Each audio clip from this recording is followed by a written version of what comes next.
Hello,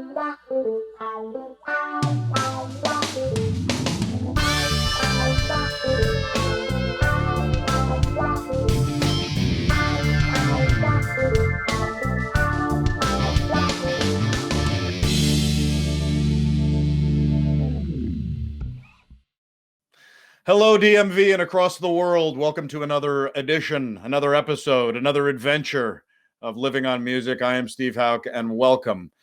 We are very excited tonight to have an incredible local musician, as I've had for 40 musicians prior to this.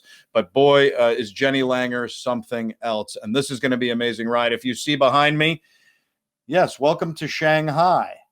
Yes, this is the Shanghai Blues and Jazz Club, where Moonshine Society did one of their earliest runs. And can you imagine, right at the beginning of the year, literally on New Year's Day, going and playing a gig, a 3-week gig in China at the Shanghai Blues and Jazz Club. And we'll talk a lot about that, and that's why it's behind me. But tonight, Jenny Langer, whose career has been incredible from day one, almost, literally day one of her life, which she spent literally her childhood and into her early double digits being in pageants, performing all over the place in California.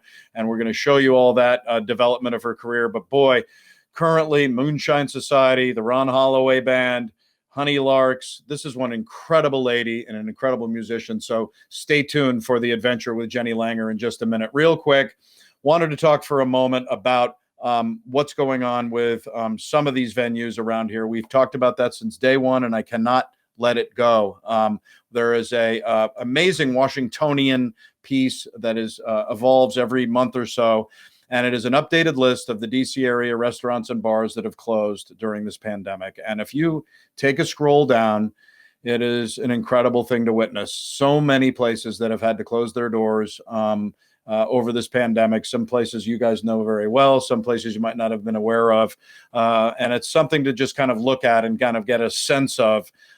Not that you need to be reminded, or me, but it is a little bit of a reality check on how deeply this has affected venues. What you can do, Save Our Stages, as we've been talking about this whole time, has luckily passed in the Congress, and there'll be relief coming to venues, and it has already happened. They're still hurting, though, folks. So what I love is this site called SaveMusicVenues.com. You go to SaveMusicVenues.com. They talk a little bit about their history, but they talk about the fact that you can buy merchandise there, and 100% of the net proceeds goes to a venue of your choice. So pick a venue around here. Pick JV's in Falls Church. Pick, something downtown. Pick Pearl Street Warehouse. Pick 930. Whatever you want to do, and the proceeds will go to that venue from what you buy. And it's swag. It's hoodies, T-shirts, masks, other kinds of things that they have. But what a great mission that these guys have at SaveMusicVenues.com. So do what you can. You know, any little bit helps right now, you guys. And we're going to try to keep a lot of these venues going so we can all get back out and perform and also see the music that we love. I love plugging people that I've had on the show. And my first guest on April 13th was the great Scott Kurt. And Scott has a new song out now. I love this song. It fits his style wonderfully. He's so strong in his songwriting, and his band is so strong. Let's play a little bit of a clip of his new song called Opened Up My Eyes.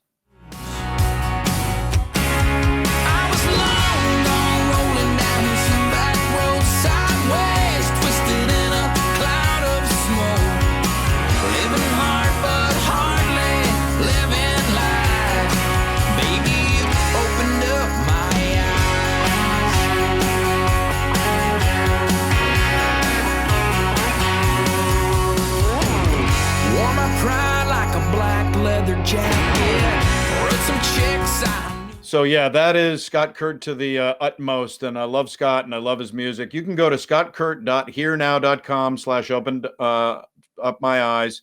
The URL is right over his picture, and it is, again, supporting local musicians right now. You guys go find the song, buy it, grab it, bring it into your collection, and give Scott a little love in that way.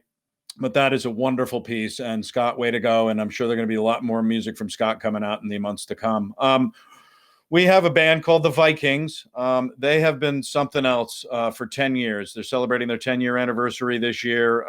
They have been a bunch of people that I know. One pal of mine, Annie Sidley, is a vocalist, and you have Matthew Morey, Pete Cage, Joe Dolan, Bill Craig, and Bob Berberich. This is one band that is just a wonderful 60s, early 70s kind of soundtrack of your life band. And they've been putting out some virtual songs, and I've loved every one of them. This is really wonderful and not an easy song to pull off. This is a song that the Byrds did years ago. It's got some wonderful kind of beginning psychedelic kind of strums, some wonderful vocals. It is a really, really amazing song to do. And we're going to pay tribute to the Vikings with this song and then go right into Jenny's interview. This is a little bit of the Vikings doing 8 Miles High.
Well, it was a little over 5 years ago, I think, when I got the word that this killer blues band, Moonshine Society, I had heard only great things about, was playing down in Old Town Fairfax, outside in their sweet courtyard there, which is a wonderful place to play music and also just take in kind of the outside. It's been pretty dormant for the last 10 months, as we know. So I went down there and was subsequently blown away by these guys. Their authentic blues feel, their playing, the incredible Jenny Langer, then also known as Black Betty, who conveyed all of those elements that great blues singers put out there.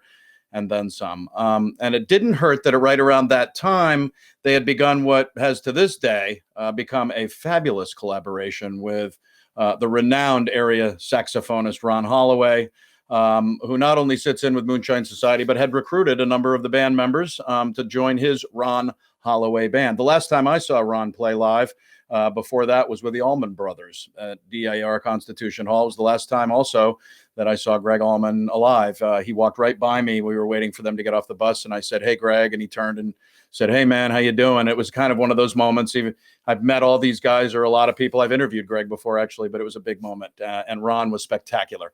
The bonus for me on that sunny day in Old Town Fairfax was that I got to sit down and have a great chat with Ron, who I've known through the music community for several years. Yeah, that's us sitting between sets and talking. I really loved that, and I loved seeing Jenny and company blow it up there on that patio stage. But my guest tonight, talented, powerful, respected blues musician Jenny Langer, is the real deal, y'all. She's among other stellar accolades, a Blues Hall of Fame member. She is an International Blues Challenge Award winner for Best CD for their band, a multi-winning Whammy artist, which is wonderful, as well as so many of my guests have been Whammy artist winners, and she is no exception.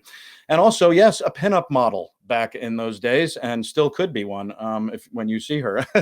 She's just as beautiful as ever. But that was an interesting part of her life we'll talk about too. She sings with, yes, Moonshine Society, but also with her new trio, the Larks.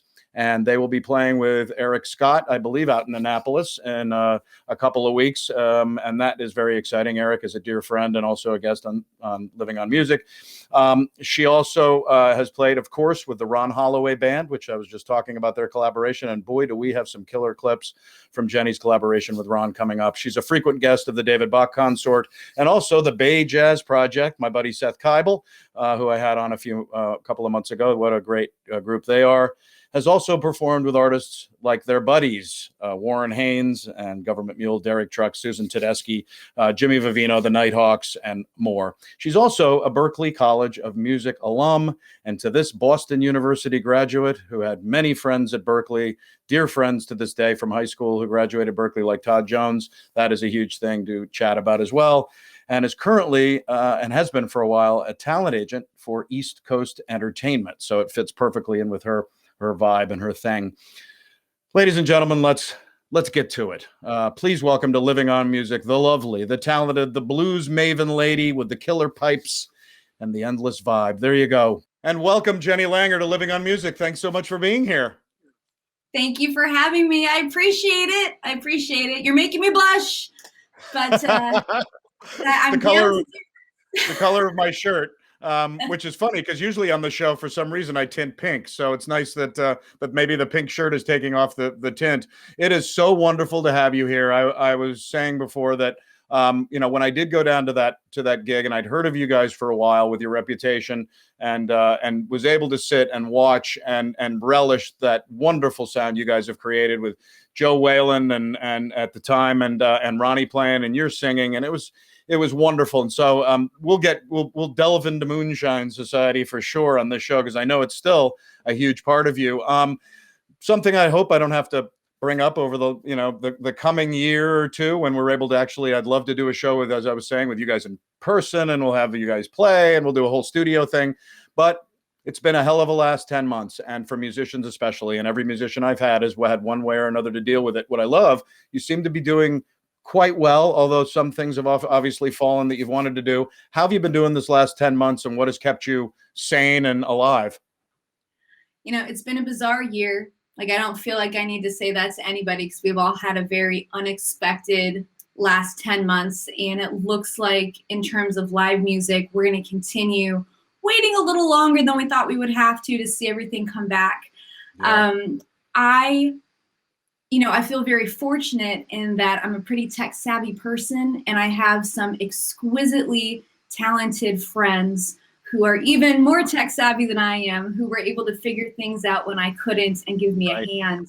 One of the things that I love the most about the DC music community and just musicians in general is that it's a very family-oriented industry, in that we all feel like we're family together. If I can ever help somebody, I'm going to. And usually if you just ask for help, people are on board to give you that assistance. Right. So because of that, when things first started shutting down, we did continue playing. A lot of our residencies that we had in DC, like at the Hamilton and at Pearl Street Warehouse, they were able to continue briefly, but in the form of virtual venues. And so Right. we were getting together, we were streaming 2 to 3 times a month. And in the beginning, it's like we were at home for a month and everyone's climbing the walls. Now it's 10 months later. But in that time, I started reaching out, finding creative ways to get people on board with the streaming shows and make them interesting. I had some Virginia whiskey distilleries come on as sponsors because I'm a huge whiskey girl. That's what's happening right here. There you go. But they were sponsoring our shows. We were able to get some special guests with us. Cole Holland, who started playing guitar with Moonshine Society last January. Sometimes it was just he and I as a duo. And honestly, it was kind of refreshing to have that opportunity because when the world is at full pace, we're very much a live electric band. But to have the chance to just sit down with fans and say, all right. With you, we're still all together, let's do this, and kind of strip it all down so that you really heard everything and we could have conversations with people in real time like that. I really enjoyed it. Well, this may be the perfect opportunity to start some Jenny Langer music going, and boy, do we have a swath of fabulous moments in this wonderful lady's life. Let's go to the Moonshine Society duo. It's Jenny and Cole Holland, and boy, are they doing a song that I think has popped up on a couple of shows from some of my other blues mavens that have been on the show once or twice. Actually, I think I'm trying to remember if Daryl Klein played this in a show from like 1994. It is Howlin' Wolf's Smokestack Lightning.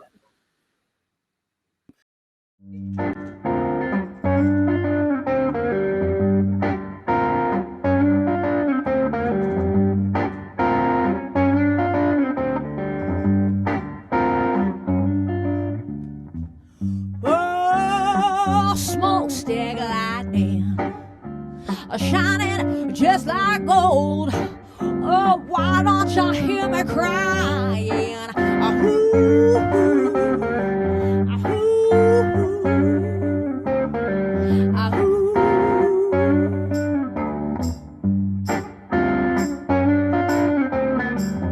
Oh, tell me, baby, what's the matter with you?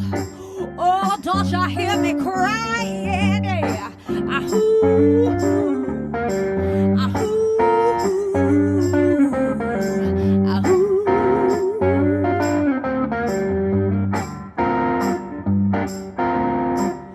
Oh, tell me, baby, where did you sleep last night? Oh, don't you hear me crying?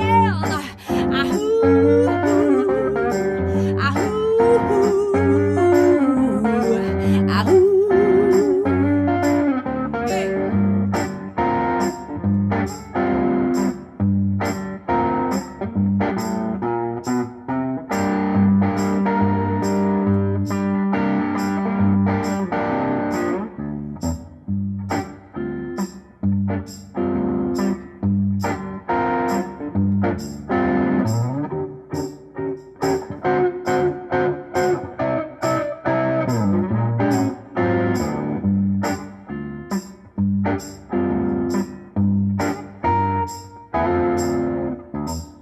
Oh, stop your train now. Won't you let a little girl ride? Don't you hear me crying?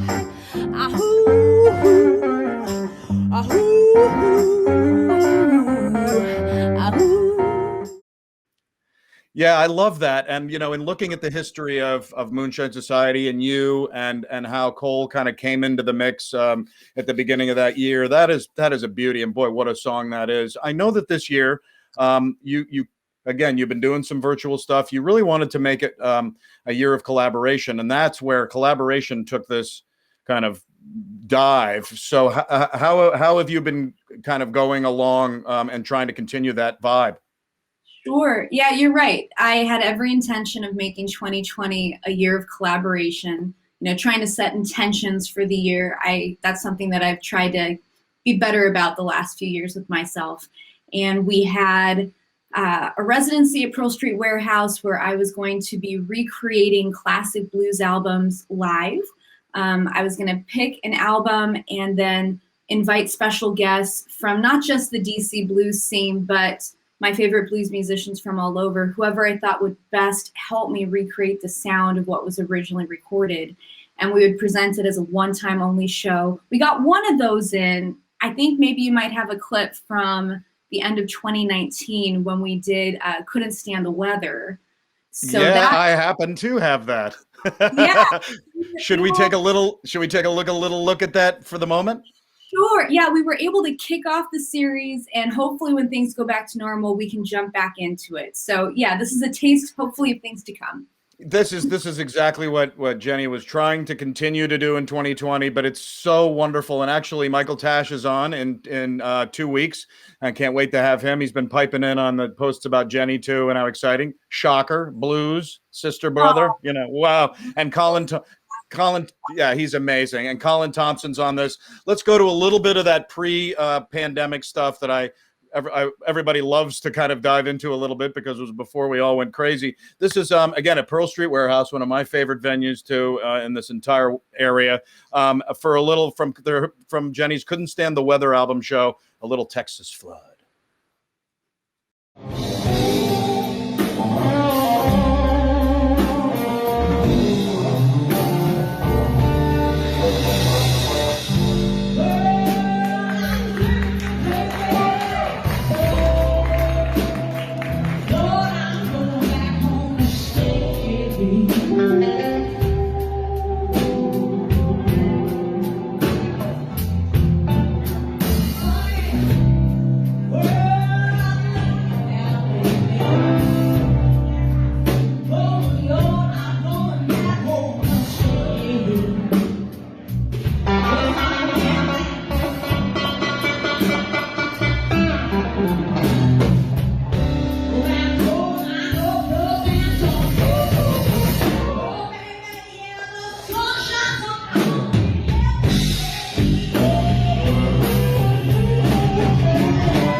Oh man, Stevie Ray, lives in my blood, and gosh, the only time I was going to be able to see him was play it with Joe Cocker in Vermont, and I couldn't go. And then the helicopter hit, probably a month or two later.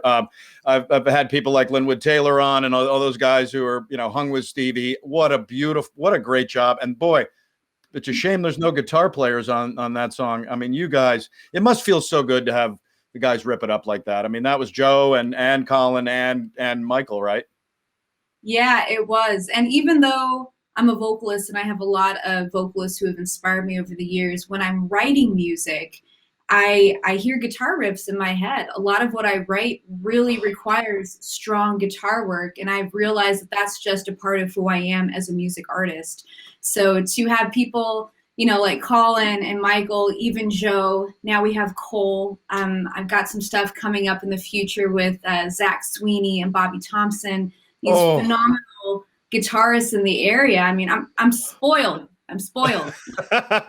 Well, and that's the beauty, and we were going to talk a little bit about that later, is about this massively wonderful DC family of musicians. And it's like everybody I've had on these shows, 3/4 of the guests, and everybody that I have is like, oh yeah, I've collaborated with, and it's just fabulous. Got a wonderful little clip that I love as we're still talking about 2020, which to you is a great credit, because again, a lot of people have had a tough time like getting through not only the music, the lack of playing live and the lack of being able to see your band and touch people, but also their own lives, paying bills, family, kids. If you have, so it's been. I've had a number of guests, and you know them all. I'm pretty sure, who've said, "I love you, Steve. I want to do the show, but I've got so much going on." And I'm like, "Yeah, but you have, as well as things that haven't been able to come to fruition, you've really thrived." This is a clip.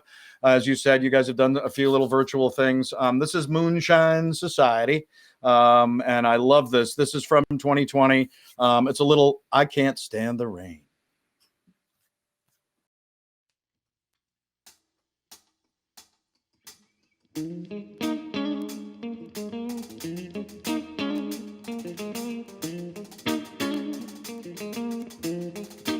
I can't stand the rain against my window.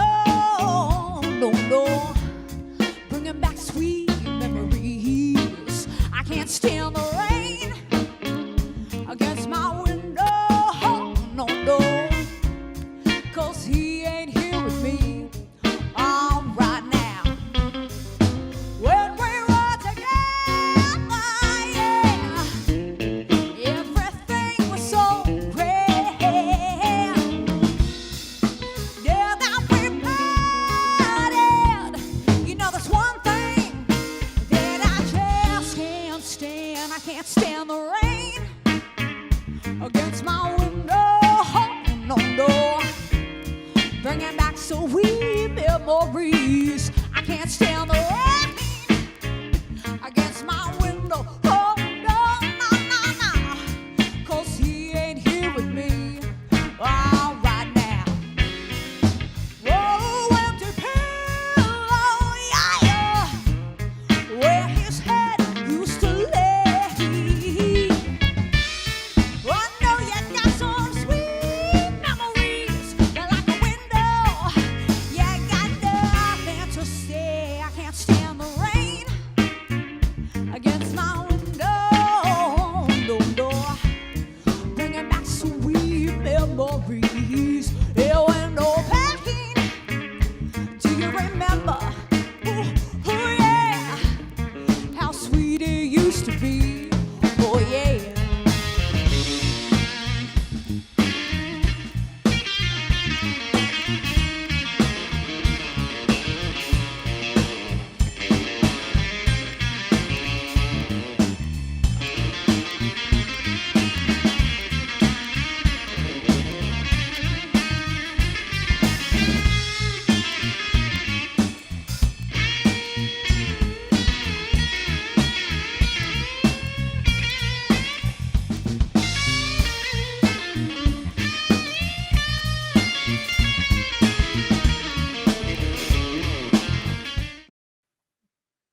Well, it shows, that clip shows that the Moonshine Society is alive and well in 2020, which I know has to feel good for you. It does feel good. And, I love my bandmates, and I'm happy that we're able to continue making music, even if it's not on big stages in front of big audiences like usual. But last year we did have some outdoor stuff. We did some secret shows, speakeasy style. And of course, the streaming shows helped us out greatly as well. But the extra time that 2020 gave me has allowed me to be writing new music. We're going to be getting into the studio this May, and we'll be recording an album. So very excited. We've got some insanely phenomenal special guests that I can't say their names now. I'm going to be teasing some photos while we're in the studio. And we have a spectacular producer who I was able to form a relationship with via Instagram, believe it or not, during 2020. Wow. Yeah, just reaching out to people who I never thought would reply to, a relatively unknown blues artist, just hoping with the extra time on their hands due to COVID, they would see my messages. And he was someone who did, and he's on board. So I am so stoked. Well, maybe as we proceed, we could do a little teasing with Living on Music. You could say, "Hey, Steve, guess who's coming up?" I'm not going to tell the word, but yeah, I want to promote you guys big time as we're going forward with the show. That we'll be talking about you guys for a long time, and you and I can keep in close touch. You had another bonus of the pandemic, and that's people have some of those. My daughter graduated from high school. My son got his first job. My partner, Suzanne, has had 2 grandchildren and just visited one in Colorado. So there's been bonuses that we've all been able to find. Musically, you found the Honey Larks. Talk about how they came about. Again, I saw that you guys are supposed to be doing a gig with Eric Scott, one of my dear friends and one of the great musicians this area has ever seen. And that's going to be wonderful for you guys. Tell me how, Carly Harvey and Holly Montgomery and Jenny Langer got together. Sure. Well, Moonshine Society had a streamed gig with Pearl Street Warehouse in June that we were booked for. And it just so happened that day, my guys were just not available. And Carly Harvey is one of my best friends. We've been friends for almost a decade now. And she plays piano and guitar, as well as has one of the best voices in the entire region. And so I reached out to her and I said, hey, how do you feel about doing a show together? Just be a Jenny and Carly show. And she recommended that we pull in our very good friend, Holly Montgomery. Holly has her own band, so all 3 of us are female band leaders in the DC area. And Holly is a fabulous bass player. She's signed to Blue Alon Records and lives 10 minutes from me. We hang out all the time. Oh. And so it came together for this one show, the 3 of us, and we made it a special tribute show to LGBT artists in blues history. It was Pride Month, and that's a topic that's not widely talked about, even though there are plenty of fabulous blues personalities over the years who were LGBT. And I don't know why that's faux pas in that genre still. It's freaking 2021. We should be able to talk about it. Yeah. So we said, you know what? We're the girls to do it. We're going to do this show.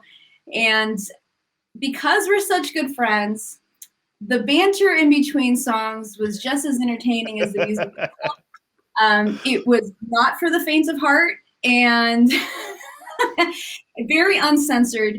And we started having people who were watching, who were fans of all of us individually, saying, oh my God, when are you going to do it again? That was so much fun. And I thought, oh, geez, I think we just made a band.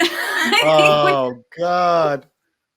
Oh, I love that. That is, I mean, it just must have been, again, looking for new, exciting experiences as well as familiarity. Just must have been wonderful. This is a wonderful moment. You're doing a song. I interviewed Rachel Price 5 years ago from Lake Street Dive. What an amazing band. What an amazing foursome. Again, a New England Conservatory of Music band. So near Berkeley and near me at BU. But I love the fact that you guys did what I'm doing. This is Honey Larks. Yes. Something born of this insanity. And this is what they're, and I can't wait to see what Honey Larks continues to do. But this is a little of Lake Street Dives. What I'm doing here. All right, here we go. Anyway, I forgot what we were doing. Oh, what I'm doing here. Right. Oh, I don't have my shakers with me. That's all right. Not these shakers, different shakers.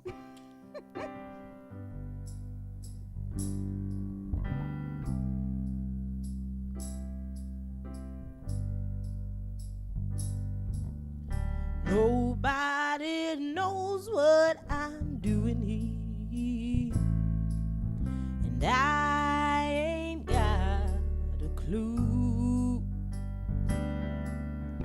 Messing around with these other fools when I'm not with you.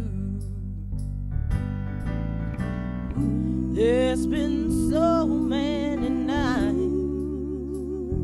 when I long for your touch.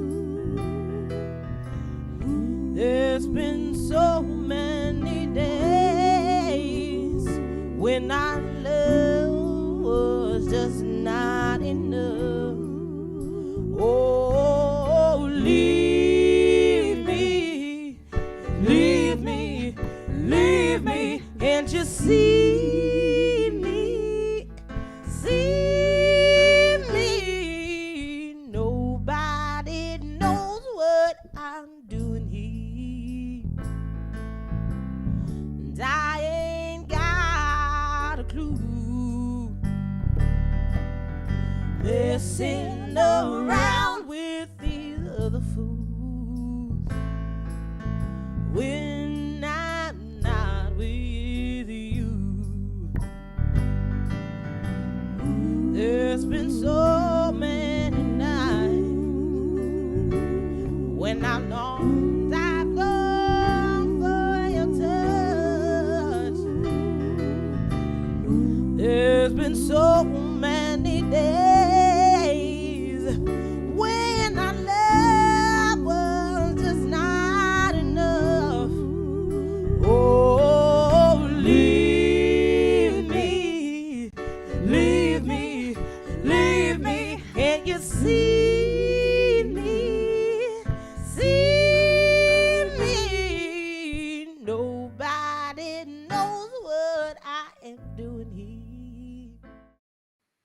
The Honey Larks. That looks like that'll be a wonderful ride. So we will again. I would love to. You got to keep in close touch with me on the Honey Larks as well, busy lady. That'll be really fun. Before we delve back into your amazing life, another thing happened during the pandemic. You got married, and congratulations. That says a lot for you two, and I know it had to be an interesting experience. Obviously, you had a micro wedding and stuff, right? Yeah, well, we have moved our wedding reception, I'll say now, 4 times. Thank you, COVID. And so after the second time, I just said, this is stupid. Like, why are we waiting? We want to get married. And it doesn't mean that we have to invite the whole world to be there. That's not what it's about. And so we wound up having a micro wedding in DC. We did it very safely. I worked closely with our vendors, and of course, being at East Coast Entertainment, I'm also part of the private event industry when it comes to the logistics as well. So, perfect. Ron Holloway officiated. Yeah. I asked him more than once. I kind of felt like I was begging in the beginning, and he just couldn't understand why I wanted him to do it. My husband met me because of Ron, because he was a fan of the Ron Holloway band. And then I went to Gypsy Sally's one night to see some of the members of Government Mule, who had a side project called Planet of the Apps. Oh, yes. Have you seen them? No, but I've heard of them, and I'm just such a Government Mule fan. I'm like, why can't I see Planet of the Apps? But that's fabulous. So that's where Ron and your husband met. Yeah, well, that's where, my husband went to go see the band, and Ron was sitting in with them. And so, both of us separately were there to see everyone on stage. And he recognized me in the audience from having seen me at the Peach Festival. And so he came over, and I think the first thing he said was, "Shouldn't you be up there?" And so that was his opening pickup line. But yeah, that worked. Right. Yeah. And we very much credit Ron as being, the reason why we found each other, essentially. So Ron officiated, and it was basically our immediate family, a lot of musicians, and a few close. Well, congratulations to both of you. And again, there is joy out of this insanity, and that's one of the greatest joys I think I've heard on any show. So congratulations, and long-time success for your marriage. We are going to now jump back into the life of Jenny Langer. And I'm telling you, you're raised in the Bay Area, and immediately it seems, possibly in the womb, it all began, because the next year, let alone the next 6 or 8 years of your young life, your mother, who was a belly dancer and an accountant, I love that, and she seemed to have a performance vibe, and everything was that, and you really got going immediately, whereas even at 18 months you were entered into your first beauty pageant, and you got going. Was that something that, again, as you got going and as you felt it as a little girl, it must have been kind of an exciting beginning to your life? It's funny. My mom tells me stories about belly dancing, and I was still a baby, in the baby seat, right? And she would have gigs just like now I do as a musician. She'd be dancing late night in a venue, and she would bring me with her if she didn't have a babysitter. And these venues that would have belly dancers with live music, lots of percussionists and stage lights and these sparkly, spangly costumes. And she would set me up on the bar, and the venue owners' wives and daughters, would watch the baby, basically. But to be a baby and taking all that sensory overload in, I don't know why anybody is surprised that this is the path that I want. Right. No, yeah, exactly. And it was that because, what was her upbringing? There must have been some performance-oriented life for her when she was younger, and did that perpetuate all the way up until she had, her own children? Well, her grandmother was a wonderful musician, She was a pianist, and I feel like she was a violinist as well. I might have that wrong, but she would teach lessons. And so my mom learned to play from her. And then when she was a teenager and into college, she was studying theater. She loved theatrics, and she's one hell of a costume designer. She's an incredible seamstress. Some of the photos and videos that we may look at from my childhood, there's a solid chance whatever I'm wearing, she made herself. And even to this day, she continues to make stuff. For the Honey Larks, half of our costumes my mom has made for us. Oh, really? Oh, God. Talk about the chain continuing. That is, I love that. It it began early. Even as a toddler, I love one of my favorite. We're gonna roll it right here, and you can talk a little bit about it. Is the belly dancing with her at 5 years old or around that age? And how wonderful that was. That one of your first kind of dancing experiences? But then I say that, and I'm like, you might have had 10 before 5 years old. Definitely had ballet going, I think, when I was 3 or 4, and the belly dancing kind of overlapped with that. I still remember being in our family room, and we had floor-to-ceiling mirrors so that when I was practicing at home, I could see myself. And my mother used to dance with swords, so she would balance swords on her head, on her shoulder, on her hip, and she tried to teach me to do the same. So I had a plastic sword. And sometimes, just to get it to stick a little better, she would put Play-Doh on the end of the sword to stick to my hair a little bit. I still remember that. Oh my God! Well, what an amazing experience at that age. You were published in Vogue magazine at 4 years old, which isn't a bad kind of beginning to your the expression and the presentation of your life. I love that. Weekends became filled, and that can be very, very intense with pageants, talent competitions, modeling and acting jobs and things like that.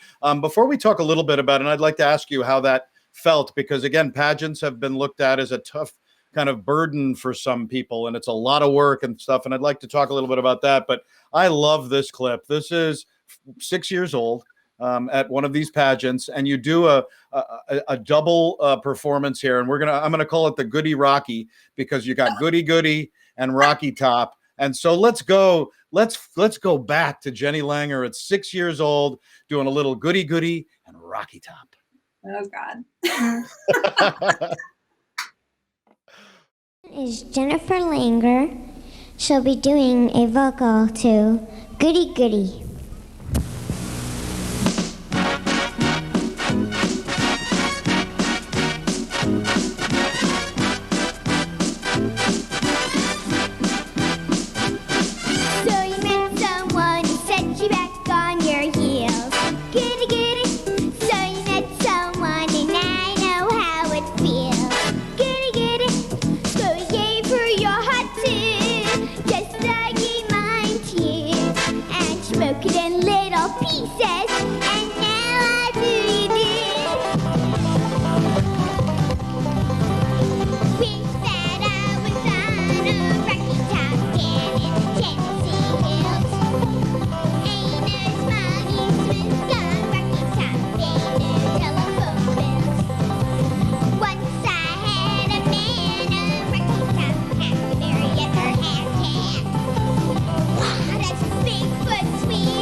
Good old Rocky Top. Yeah, I mean, I've known that. I'm a Southern rock fan, so I think I've seen 5 of my favorite bands in 50 years play that song. That is a blast. And what you can really see the Jenny Langer developing. You can what a performance feel to you at 6 years old.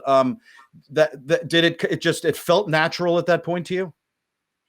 It was something I really enjoyed, and there was a little secret happening, and I'll fill you guys in. So even now as an adult, I have people asking me, don't you ever get stage fright? you get on stage in front of all these people. Sometimes in like the jam band or the blues shows, you're getting on stage with people you've never sung with before, and it's all improv. Like, isn't that terrifying? Aren't you scared? And it's because of what you're seeing in these videos that just isn't up here for me. But when I was 6 and 7, I had terrible eyesight, and I still do. Without contacts, I am blind as a bat. Like, reading, you know, my phone has to be this close if I don't have my contacts, and that's how bad my sight is. And Right. It was pretty bad back then. So I would just take my glasses off before I went on stage. And you can feel the audience there. You can feel the energy. Like, you know that they're there, and you can kind of see the outlines and colors and blurbs of a crowd of people in front of you, but you can't see their faces. Right. So I think part of what makes people so scared is, what are people thinking when I'm up there? They're judging me. What is that look on that person's face? Well, they must be thinking something terrible about what I'm doing right now. But not being able to see that, as a kid, I'm just having fun. And at the end, you know, they're clapping and they're screaming. So they must have thought it was great. So I must be doing a good job. Oh, And what now a fascinating thing. So you almost had a screen that gave you a little bit of sense of, okay, I'm here singing and they're out there, I know, but I'm not. Well, wow, what an advantage to a disadvantage, that it, or a, you know, a kind of that. I mean, you went through, well, when you were 7, you started studying with a guy named Jim Bedford. And I know that that was a big deal to you at that age, even at that young age, because Jim had become a mentor and an instructor. How did that come about with Jim? Yeah, Jim was teaching private lessons to teenage and adult students at Alice Faye Dancers, which is where I was studying dance when I was a kid. And he had never worked with young kids before. And my mom convinced him that I was, you know, more developed for my age in terms of being a singer, that I was already doing competitions and winning prizes, that I was not the average kid, and teaching me would be like teaching an adult. And so he agreed to just try it. And that was the beginning of a total change for him as a teacher. To this day now, he takes a lot of younger students just because it opened, you know, doors to more clientele. But yeah, Jim was definitely a mentor. He was not there to preen me into anything the way that some pageant coaches, for example, you know, get hired to do. He's a musician first. When he was a teenager and in his 20s, he was really well known in California as a guitarist and a singer in rock bands. Wow. And then teaching voice was just a transition for him. And so it wasn't coming to a proper operatic or musical theater coach. I was studying with a rock musician. Oh, God. Who had a great way of explaining things. And I think that's part of how my love of music developed. Even though I was kind of being coached to be an entertainer, he was coaching me to hear the music. And well, here the guitar's playing this part, so that's the note you need to listen for. You know, stuff like that. The kids are not that young. Oh, perfect. Yeah, it seems like the musician part of him almost kicked you off and said, the performing's important, but you got to listen to the music part. You began to continue to sing. I mean, at that age, second grade, even Barbara Streisand, Natalie Cole, Ella Fitzgerald. I mean, you're not like, you know, toning it down when it comes to reaching for the top with these amazing people. Showcases at county fairs from 7 to 14. I mean, really putting it out there. This is a wonderful clip that Jenny and I gathered together. This is singing at the Miss California pageant, which isn't a unseen gig. What you do here is one of my favorite songs of all time. I actually used it in an international Clairol project that I did years ago, that Barbara Streisand's version of this amazing song. But West Side Story means so much to me. So the fact that you do this is Jenny at, I believe, 13 years old, the special guest to close this aspect of the Miss California pageant, doing Somewhere. Gentlemen, it is my privilege and pleasure to introduce to you a young lady who is going to sing the beautiful ballad Somewhere from one of my all-time favorite Broadway musicals, West Side Story. From Cupertino, California, here's 13-year-old Jenny Langer.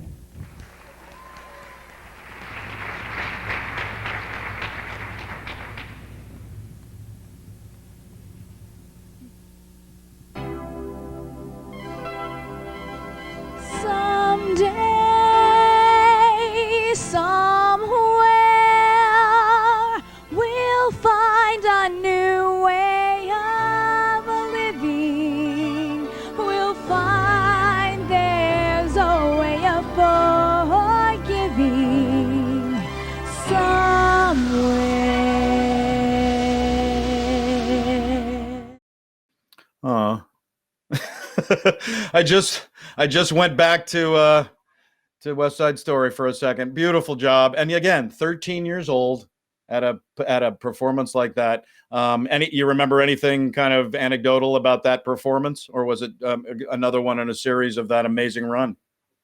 I remember how big the theater was. It was a multi-story theater, which was not something that I usually performed in. So just being excited by that, I do remember that. Oh God. Well, yeah, I love that. That is such a sweet clip.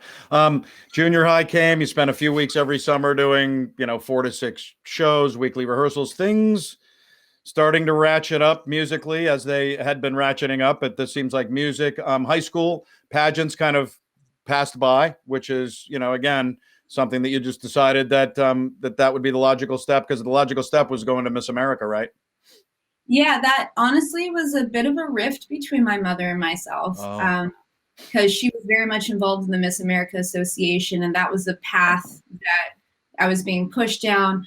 Now, I remember being 13, 14, and I was coaching contestants for their onstage questions because I was super interested in politics and what was happening at the time. And these contestants, some of them had no idea. So, who's Madeleine Albright? I don't know. All right, well, this is who she is, that kind of thing.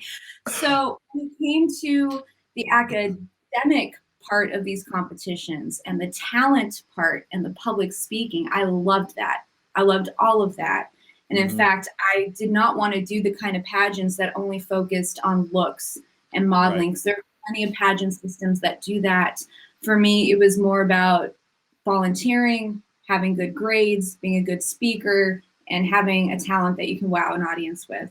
So when I hit the age where you can start entering for the actual Miss America pageants, that was the end of high school, I said, I don't want to do this. I'm not going to get in a swimsuit and parade around on stage. I'm just not going to. And I had a lot of people telling me I was being silly. But even at that time, which, now in this day and age, they've done away with it. I think that things have caught up. But back then, folks were telling me I was being ridiculous. And I said, no, not going to do it. So quit the pageants, but wanted to continue the performing. And of course, in school, I was doing a lot of musical theater and choir stuff. But shortly after high school, with some of my high school friends, we formed a rock cover band, which I think you have some photos of. This group is called the Escorts. Yeah, absolutely. It's such a ridiculous band name.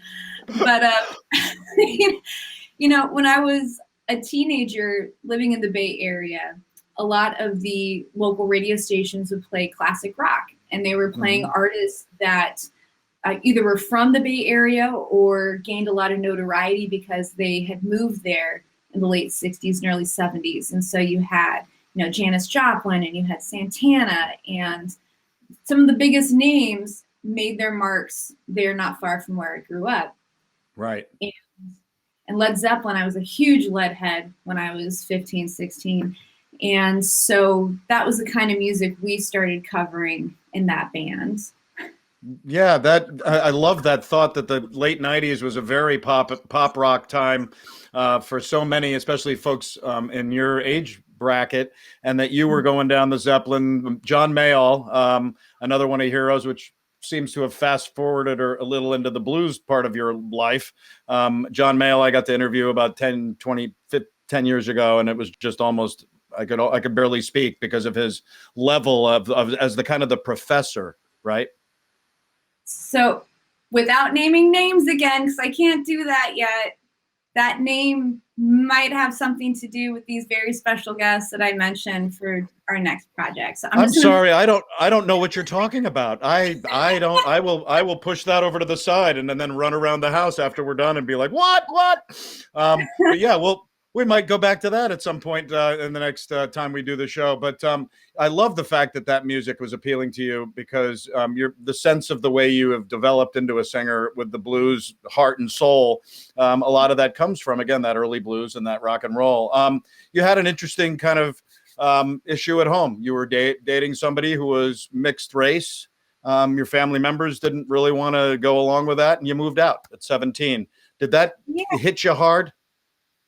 Yeah, I mean, without naming names, because I still have a good relationship with those with that person, with those people. And I feel like people have grown since then. So I don't necessarily hold it against them now, but yeah, back then for some reason it was still a big deal. And I was being given ultimatums, and I was seeing, you know, there was a bit of hatred that was being displayed. And I said, I'm not going to live in a house where this is happening. Even if I'm a kid, I'm just not. And so, yeah, I moved out when I was a teenager. I was couch surfing for a bit. I had my guitar with me. I had my car. And if I needed gas money or to buy food, I was busking and using that money to pay my way until I was able to come to terms with a situation where my family knew where I was living and they were helping, but I wasn't in the house anymore. But again, things have progressed since then. I feel like we've moved forward, but yeah, you think that times have changed, and then something like that happens. So people are funny. I won't go deep down any positions, but boy, do I with you right there. You have a lot of heart and soul to do that, and plus to put yourself out and kind of find your own way because of some of your inner beliefs. Way to go. That's beautiful. You hit 2000, senior year of high school, Dion's of college. Your first band, the Escorts, as we just talked about a minute ago. You had a bassist named Mikey, and there was a voice that blended well with nice harmonies there. Mason Razavi came into the picture, who is now a very accomplished jazz composer, recording artist, was out in San Jose. You guys have, that began something. Talk a little bit about how, that began to, again, develop more into kind of the sense of who you've become even now in the music and in your singing and your performance style. Sure. Well, Mason, we met in high school, and, musically he's a fabulous guitarist. And at the time we were doing rock music, but as you mentioned, since then, he's become a very accomplished jazz composer and guitarist. He's out in the San Jose area now, and does stuff for the San Jose Jazz Festival. He teaches at multiple colleges out there, just phenomenal. But at the time, we're all kids, we're still kind of figuring ourselves out in our musical tastes. And they never said no to songs that I would bring in, and vice versa. So, Mikey brings in a Black Sabbath tune or an Ozzy Osbourne tune. And I'm like, well, never done that, but we're going to try it. And we would. And, we were just all very open with each other in that way. What was also funny was that we were very good friends, and everybody kind of had their own role in the band. And even as a teenager, I was just moved to start getting us gigs, because what do you do as a band besides play in a garage, So I started calling bars in San Jose and Sunnyvale and San Francisco, and over the phone, nobody can tell how old you are. You just got to sound like you know what you're talking about. So I started booking us paid gigs, and we'd show up, and the looks on the bartenders and the managers' faces, like, who are these kids? And we'd get up there and we'd play 3 or 4 hours, classic rock, 80s rock. And there were many a show where we would have to go outside the building during our break because legally we couldn't be inside. You can't be in there. Right. And is this the band Tease that also figured into this aspect of your life there? Because there's a great story. There's a great story about Ozzy Osbourne's birthday party thrown into Tease. Yeah. When I was 19, I answered an ad on Craigslist that was looking for a female backup singer in Oakland. And it was like the warehouse district of Oakland. Right. Kind of the place that gives you a feeling like you're not supposed to be here right now. One of those kinds of places. And I lied to them about my age. I told them I was 21, and I auditioned and I got the gig. And it was an 80s hair metal, hair rock tribute group called Tease with a Z. And yeah, the big gig that we wound up doing was the Bark at the Moon Bash, which was a birthday party for Ozzy Osbourne. And I remember we were up there doing Crazy Train, and Ozzy is in the room. So, I don't regret lying about my age. I don't recommend that teenage girls go to seedy warehouse districts and do this, but it worked out for me. Oh God. But just again, another wonderful little kind of chapter on your amazing development as an artist, because again, you're singing Crazy Train. So, you've kind of covered the gamut from 4 to 18. The next step in your life seemed to be to a place that is revered to me. And I have the closest friends in my life went there, spent a bunch of time there as a Boston University student in the early 80s. Several years before you were there in Boston. But what an incredible experience to go to Berklee College of Music. I know that you wanted to study music. You wanted to get educated as an artist. How did Berklee come into the picture? Berklee was the only college that I applied to. And shortly before I attended, I actually went to their Berklee in LA program, which was a 1-weeker for high school students. And just to get a sense, is this really where I want to be? And it was thrilling to be surrounded by people my own age who were just as serious about music as I was. Not just, oh, this is fun, or, oh, yeah, I can play some songs on guitar. Like, no, this is my life's mission. This is what I want to focus on. So thanks to doing the Berklee in LA program, they gave me a scholarship through that. I had some because of my test scores, and then my audition also got me some scholarship money. Berklee is not a cheap school, and without that, not have been able to go. But I also knew that you don't need a degree to be a professional musician. The education helps, but no one who's hiring you for a gig is going to say, do you have your Bachelor of Arts in guitar, for example? So I wanted to leave there with certain skill sets, and I knew that I wanted to be able to read my own contracts as an artist and know what I was looking at and not be taken advantage of this industry. Like, unfortunately, so many of my musical heroes seem to have encountered over, their growing years. So I went there for music business. Vocals were my primary instrument, and it was a blast. I don't think I appreciated everything that was offered to me back then. Like having rehearsal facilities available to you 24 hours a day and recording 24 hours a day. Like, what? So that's spectacular that they would do that. And that was but one thing that I thought was fascinating, and it seemed to again develop your career into a new phase that is held to this day, was the blues. And it seemed like Josh Kenning, who was, I guess, a buddy of yours at Berklee, helped facilitate that. You did the show on Berklee Internet Radio Network. And that's where Black Betty, I believe, began, your alter ego, or you're also known as. And that's where you started the blues band Black Betty and the Bad Habits, because that seemed to be, was that the moment in life that blues began to kind of kick over everything else? And why was that? Why did blues become that next road? It was in college, you're right. And when I auditioned for Berklee, I did so with a couple vocal jazz songs, and that's what got me the scholarships. But once I was there, I was really running around with the rock kids more than anything. As a vocalist, though, blues for me was my happy medium vocally. I could exercise both my rock chops and my jazz chops. And as I started to study music, the music that I had been performing, like with the Escorts and listening to as a teenager, I started to think, well, what were they listening to when they were my age?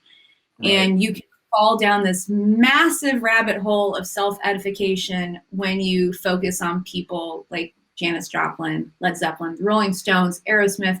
Who were they listening to? They were all listening to blues. Right. All of them. And most of them were covering songs and maybe or maybe not giving people credit. So sure. That's how I came across people like Howlin' Wolf and Muddy Waters and Bessie Smith and Memphis Minnie. And of course, then that takes you even further into blues history. When Berklee Internet Radio started, they were looking for DJs, and I really wanted to DJ a blues show because despite all this information that I was taking in and the music that I was starting to play with my friends there, it was hard to find musicians at the school who were our age who were into blues music. Everyone kind of thought of it as, old people music. So I wanted to show that there was music that was relevant, that what people were putting on the radio then had roots back in the blues, whether or not they wanted to realize it or, find out for themselves. So yeah, I had a radio show called Black and Blues because it was Black Betty hosting blues. Right.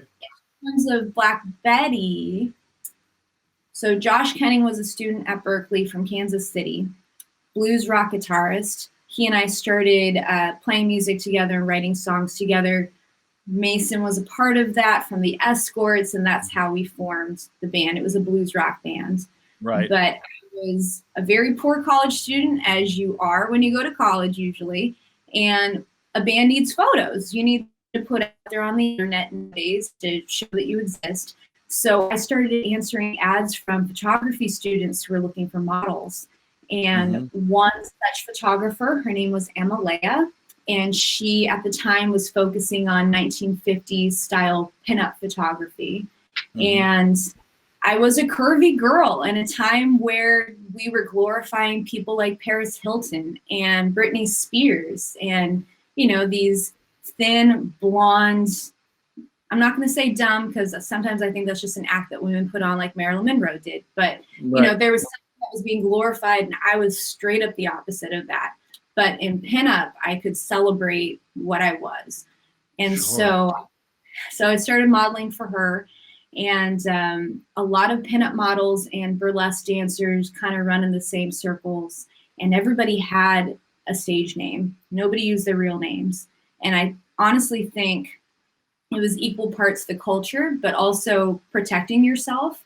Maybe you had a day job. What if you're a paralegal and you're posing as a pinup for fun on the side and that stuff is out there on Facebook, or at the time it was MySpace? They don't necessarily want their legal names attached to it.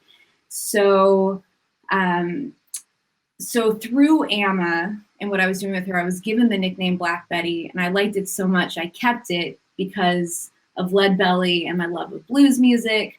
I have great reverence for Betty Page and Betty Davis, Miles Davis' wife. So I'm like, heck yeah, if you want to call me Black Betty, I am all in. I'm done with that. You don't give yourself a nickname. That's lame. When someone gives you a good one, you keep it. So that's how that started. Right. And again, to this day, you've actually recently decided to kind of put that aside. I have. The last couple years, I started writing more original music, and that's when we recorded Sweet Thing. And people have started responding very positively when I'm just open and authentic and vulnerable in ways that they didn't before. And I don't know why it took me so long to stop being so scared of being more human in that way with our fans. But that's something that I've started to accept in the last couple of years, and especially during COVID when everybody's hurting. Let's be vulnerable together. Let's be human together. And I've realized that Black Betty was like an alter ego that I could put on before I got on stage. She was very brave and very ballsy.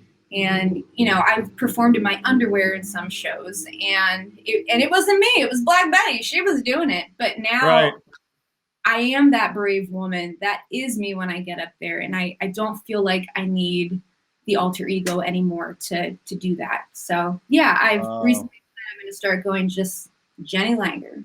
Yeah, I love that. Well, it's very honest and straightforward, and I love that. It was a good, again, another chapter in the Jenny Langer story, but now you've decided to become Jenny Langer again and put Black Betty back behind you. That's wonderful. 2006, we go back, you recorded Voodoo Man with Black Betty and the Bad Habits. You released it in, I guess, 2006. Mason graduated and moved back to California, so he kind of moved on to his life. You guys are performed together at least once a year, where you go out to the Bay Area for a concert. In fact, I love this clip. Let's show a minute or two of this wonderful clip. This was from the Art Boutique in San Jose. This is a little bit of a reunion between Jenny Langer, previously known as Black Betty, but at this point, I think still Black Betty a little bit. But this is Mason Razavi and Black Betty and the band doing a little bit of Honeysuckle Rose.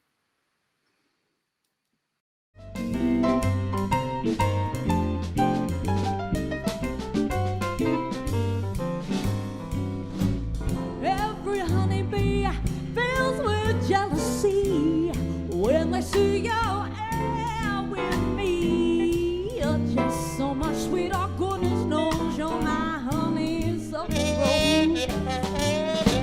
Flowers droop inside when you're passing by, and I know the reason why. You're just so much sweeter, goodness knows you're my honeysuckle rose.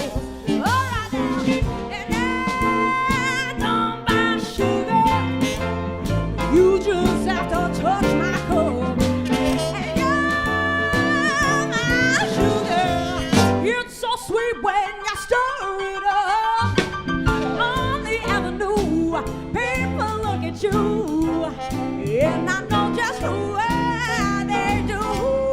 You're just so much sweeter, goodness knows you're my honeysuckle rose. So much sweeter, goodness knows. Oh, my honeysuckle rose.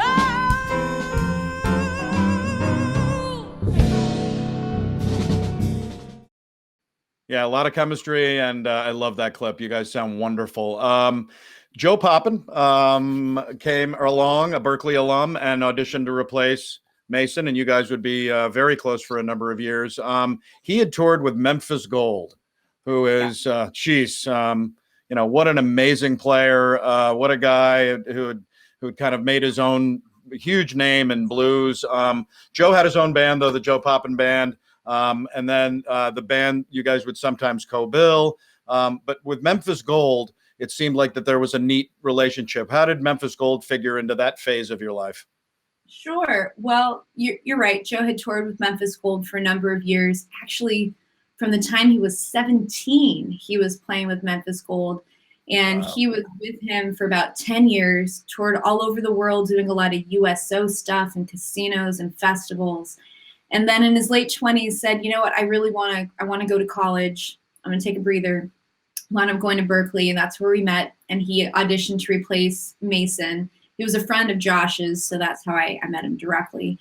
And he kept coming to DC, gosh, at least once every 2 months to do gigs with Memphis Gold. He would drive that 8-hour drive just for one gig, which now I think is insane. But at the time, you know, it was a chance for him to see family and friends and continue to be in the band a bit. But he started bringing me with him because I was showing interest, and Memphis Gold would bring me on stage as a special guest, and I'd do maybe 2 or 3 songs in the night. And, you know, there's a great amount of education that comes from just watching musicians, not even needing to be on stage, but watching them and how they approach songs and how they call things on stage, what their approach is to all of that. And so I will openly admit that I did learn a lot from that time with Memphis Gold. Yeah, it seems you did, and you didn't do there. You know, not a lot of, you know, a bunch of pretty amazing shows, USO shows at Guantanamo Bay, Obama inaugural balls, festivals, clubs. It seemed like there was a wonderful, you know, kind of collaboration. And then there's Charlie Sales, who, you know, a harmonica god, was a fascinating guy who you've said that in some of the notes, and you started using him to play in some gigs in Boston with you, right? Yeah, so Charlie was playing harmonica with Memphis Gold.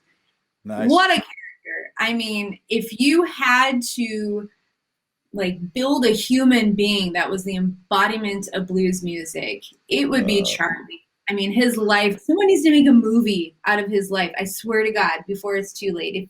If you are into making movies, please go interview this man and make a movie about his life. But he's a force of nature when he's on stage. And yeah, we started inviting him to come up to Boston to sit in with us on gigs. And there, I think you might have a clip of this. There was this great night where we were invited to play for Discmaker's 1-year anniversary when they opened in Boston. And at the time, I was also hiring burlesque dancers to be a part of our shows. That was part of the whole Black Betty and the Bad Habit shtick, is that you had a pinup model fronting it. We were playing blues rock, original blues rock, and we would have these beautiful burlesque dancers on stage with us. And yeah, a lot of college kids really like that. So Charlie came in, and we were playing at the Middle East for this show, which I don't think that venue is still there anymore. I But bet. he was so taken by these dancers when he was playing that we go to end the song and he's playing and this dancer is on her back with the fans and he's staring. The song has ended and he's still playing, just staring at her. Oh yeah, I love that clip. And that was actually when you guys had left Boston, right? I mean, or is that before you left? Because It was Moonshine Society began to kind of evolve around that time, right? Yeah, so that was right before we left. So Chris Brown, who was playing bass in the Joe Poppin band, started to play bass in Black Betty and the Bad Habits as well. And Joe and I graduated Berkeley about the same time, and we moved to the DC area late 2008, early 2009.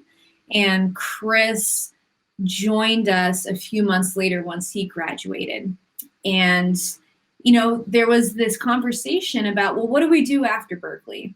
A lot of people go to LA, they go to Nashville, they go to New York. You know, you're a professional musician. Where are you going to go to find the work?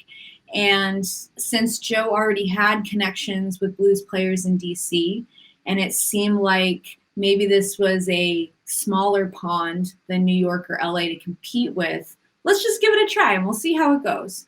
And DC has been very, very good to us. But once Chris was here, we decided, you know what, we're going to combine these bands. We're going to have nobody's name in the title, no egos. And as we invite people in for the shows, maybe it's not always the same lineup, but we're going to be a cohesive family. So we're going to make it a society. And I'm going to admit it was very late at night and we were outside in Tacoma Park and there was a lot of this happening. And so that's how Moonshine got involved in the name.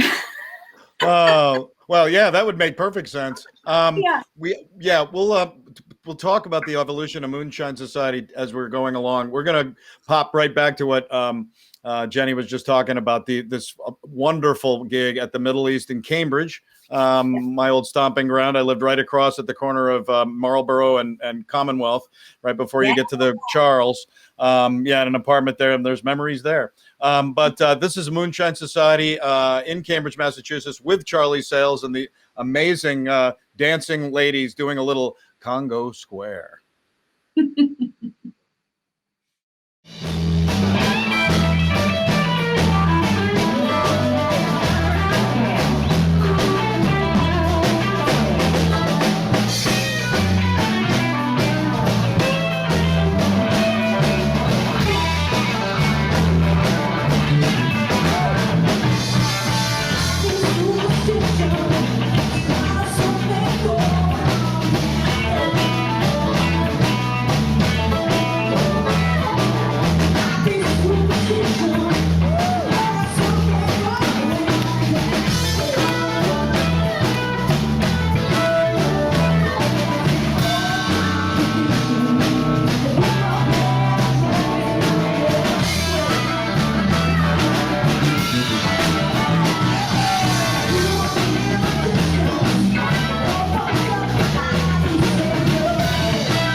Yeah, I don't know how Charles concentrated at all between the two of you guys dancing and everybody else. You have a little anecdote about that dancer too, don't you?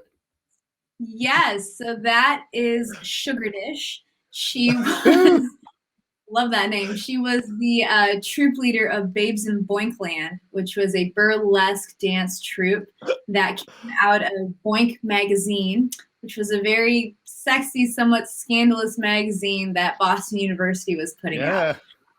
Yeah, we actually collaborated on a number of shows, and I just had a blast working with those gals. I really did. Sometimes it was hard for musicians to concentrate, but I had a blast. I love that. And being a Boston University Terrier grad myself, thanks. Yeah, a little shout out to Boink. That is, I love that. Boink wasn't going in 1982, 3, and 4 when I was at BU, but maybe I wish it was. Got kind of lonely there sometimes. Moonshine Society began. You'd have your original kind of guys, which was Joe and Chris. You've got over the years, you had a number of drummers. I had Jan Zakowski on here from the Nighthawks a few weeks ago, and Pete Ragusa obviously is their king. You had Barry Hart from Danny Gatton, Rod Gross, and then Rodney Dunton joined you in 2017. But this is where Moonshine Society began the trek. Is that true? That's kind of when it kicked off. And then you guys got married, you and Joe, in 2010. Yeah, we did. So yeah, 2009 was when we really started, and we were hitting the blues jams. We were starting to do some smaller clubs here and there, just getting the group together and starting to form an identity for it. Joe and I did get married in 2010.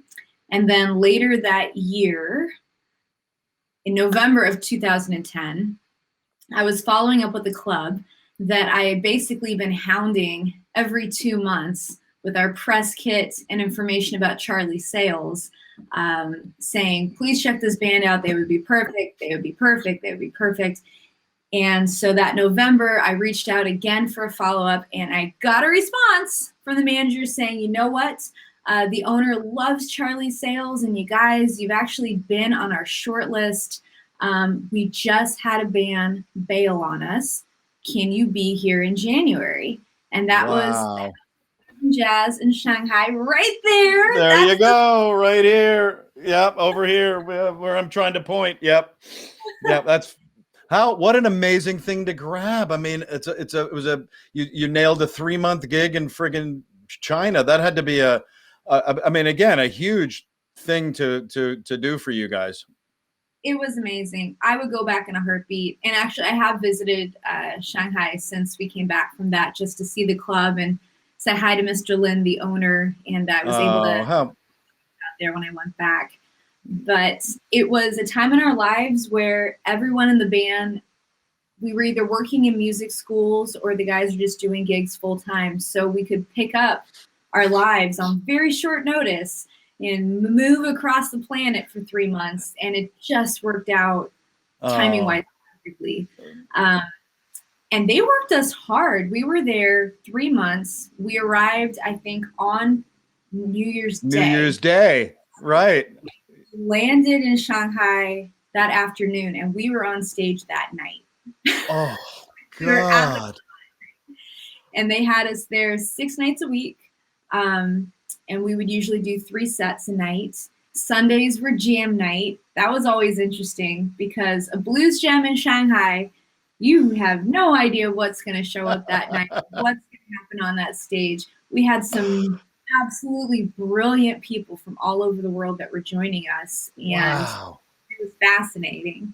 That is. And I love that. And it seemed to really elevate you guys into as a band, both on stage and in the press. It seemed like something like this. What a perfect thing to do, and not an easy thing. Not everybody's going to jump into a plane at the end of the year on New Year's Eve or whatever it took to get over there, and then get over to New Year's Day and do a 3-month gig in China. We have a clip of these guys of Moonshine Society at this place right here. The House of Blues and Jazz in Shanghai. And of course, look at this blues band. They're doing Albert King's Breaking Up Somebody's Home.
Yeah, it doesn't hurt Albert King, a blues band doing Albert King. I love that, and especially in Shanghai. And you said right over here, Yeah. I guess it would be, is where the guy was shooting, right in that Yes, area. right at the edge of the bar there. That's where our buddy was taking that video. And that was a Oh, two-story venue. So you could either be upstairs looking down on the band or you could be down on the floor with the band. oh, how classic! What a great thing! And Chris brought a recording gig out there. You played 6 nights a week, and he recorded most of, I guess, the final month, and then 2011 live in Shanghai was released, and that had to be really fun to have a kind of a culmination of that experience, didn't it? Absolutely. I mean, if you're playing 6 nights a week for 3 months, the show's going to get tight. It just is. And Yeah. we thought it would be a real wasted opportunity if we didn't try to record, what was going on, especially with Charlie too. It wasn't just us. It was this legendary harmonica player who was with us. So Absolutely. Well, and going through the next couple of years, pre Ron Holloway and your amazing relationship that we'll talk about in a second, the Blues Hall of Fame, Charlie Sales was inducted, and you got to go along with him. I mean, what? I mean, fabulous, fabulous. How did that come to be, and what did that make you feel like? So there are 2 Blues Hall of Fames. I just want to say that so nobody gets terribly confused or thinks that I'm not trying to be open about that. So there's a Blues Hall of Fame in Memphis that is associated with the Blues Foundation. There's Yes. also a Blues Hall of Fame in New York City. And that Yes. Blues Hall of Fame allows states to nominate phenomenal blues artists from their states to represent them. So it was the one in New York City that I was inducted into. I think Pete Ragusa has been inducted into it. Yeah. Charlie was inducted. Joe was inducted. A number of people around this area have represented Virginia for the Blues Hall of Fame there. And Lorraine from JV's. Queenie. Yep. She's my dear friend. Yep. Love her to death.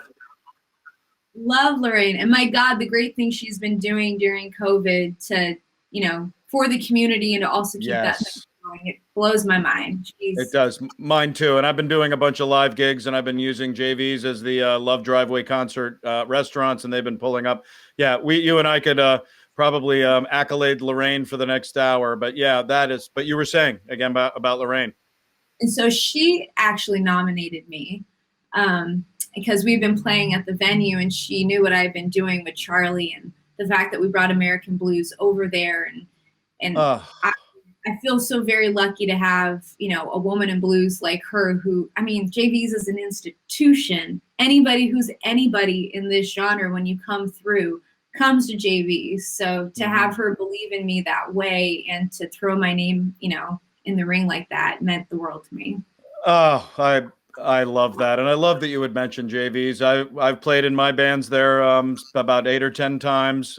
We were booked. The last gig I played before the pandemic was at JV's with my duo. Warming up people like Linwood Taylor and Soul Roots. And, you go off the stage and be like, oh my God, hi. And Dave Chappell and Tom Principato and all you guys. It's been amazing. Pushing ahead into this incredible journey we're still on. 2012, Moonshine Society's booked at the Colonial Beach Blues Festival, and there's a guy named Johnny Winter who is headlining, and there's a really wonderful little story here. I love this. Yeah, I'm a huge Johnny Winter fan. Earlier, I said a lot of my writing, there's a lot of guitar that comes in my head when I'm writing, and it's for great guitar players. He is somebody who I have loved since I was a teenager, and he was headlining the date that we were playing at the Colonial Beach Blues Festival. Of course, that was going to be at nighttime, and very often headliners don't show up as early as when we were on stage. And so we got up and we did our set, and we get off, and there had been a trailer parked behind the stage, and that was him. He was in his trailer during our whole set, heard the whole thing. And Joe comes running over to me, and he's like, Johnny Winter heard our whole set and has invited us to hang out with him. And I'm like, what? Oh, I know. It's like, And I have another winter story I'll tell you in a second, so you guys just understand what a big deal this was. But yeah, we hung out there in his trailer with him. And Paul Nelson, his guitarist, was in there with us as well. Woo. Paul's super talented. He also went to Yes. Berkeley, so we were able to talk about that for a bit. Wow. You know, we were just talking about the kind of music that Johnny was listening to, and wouldn't you know it, it's all old blues. No surprises. I was like, is he listening to Wu-Tang? Like, tell me there's some off the wall thing. It was exactly what you think Johnny Winter would be listening to. I was like looking at his iTunes list on this iPad that he had. And we were talking about just the state of blues and how it seems to be in this transitional period right now where a new generation is coming in and an older generation is passing the torch. And he was saying that listening to what we were doing and artists who are like us made him very optimistic for the future of the genre. And I mean, I could have died and I would have been fine with that. Just if that's the last thing I ever hear before I just drop, I'm fine with it. Oh my God. But just so, you know, folks who are watching understand how much that meant to me. When I was a student in Boston, you know, Boston winters are not to be messed with. I mean, it's some of the worst weather you're going to encounter. And there was a blizzard that came through Boston on a night when Johnny Winter was playing, I think at Riles, and I had tickets. And even my boyfriend at the time was like, I'm not going outside in this. I'm like, screw you. So I called the club and they said, well, he's already here. So yeah, we're still going to have the show for whoever can show up. But, you know, I don't know how many people that'll be. So the tea wasn't running above ground and I was living in Alston at the time. So I jumped in a cab who took me as far as he was willing to go, which was not all the way. Jumped out of the cab, walked through a blizzard, 25 minutes until I got to Riles. I was one of 5 people that actually showed up. And so they had these tables where the front legs were right where the stage was, like kind of creeping over. So I got my own table right in front of Johnny Winter. And it was like not even 15 feet from me, maybe not even 10 feet from me for an entire show. And then I had to do the whole thing to go back home after that. But I didn't care because I saw Johnny Winter that close, like that intimate concert night. Oh, it was so amazing. Oh, what a spectacular story. And his name has come up multiple times in the shows that I've done the last 10 months of people that have played with him off the, you know, Jan Zukowski playing with Johnny Winter, other people that have kind of jumped in with him. That is fabulous. And it speaks to you, obviously, big time. I love that. I really do. In 2012, around that time, you joined East Coast Entertainment. And that when you joined them, and to this day, you continue to be high and mighty with East Coast. Yeah, you know, the agency had been booking Moonshine Society a little bit. So I already knew some of the people there and how the agency worked. But their home base is in Richmond. They were opening a DC location. And so I applied to be a part of that. And they hired me. And yeah, even now I'm still there. I'm a booking agent as well as an entertainment producer and a concert curator. Oh, God. On stage, helping design what is going to be on stage. Yeah, well, lucky them, because it seems like that has been coming from like our journey. It's been something that just seems to be a perfect match. And congratulations on being able to continue to do that. I know that's wonderful for you. In around 2014, Moonshine Society was hired to play a wedding by a blues-loving couple who saw you perform at the Westminster Church.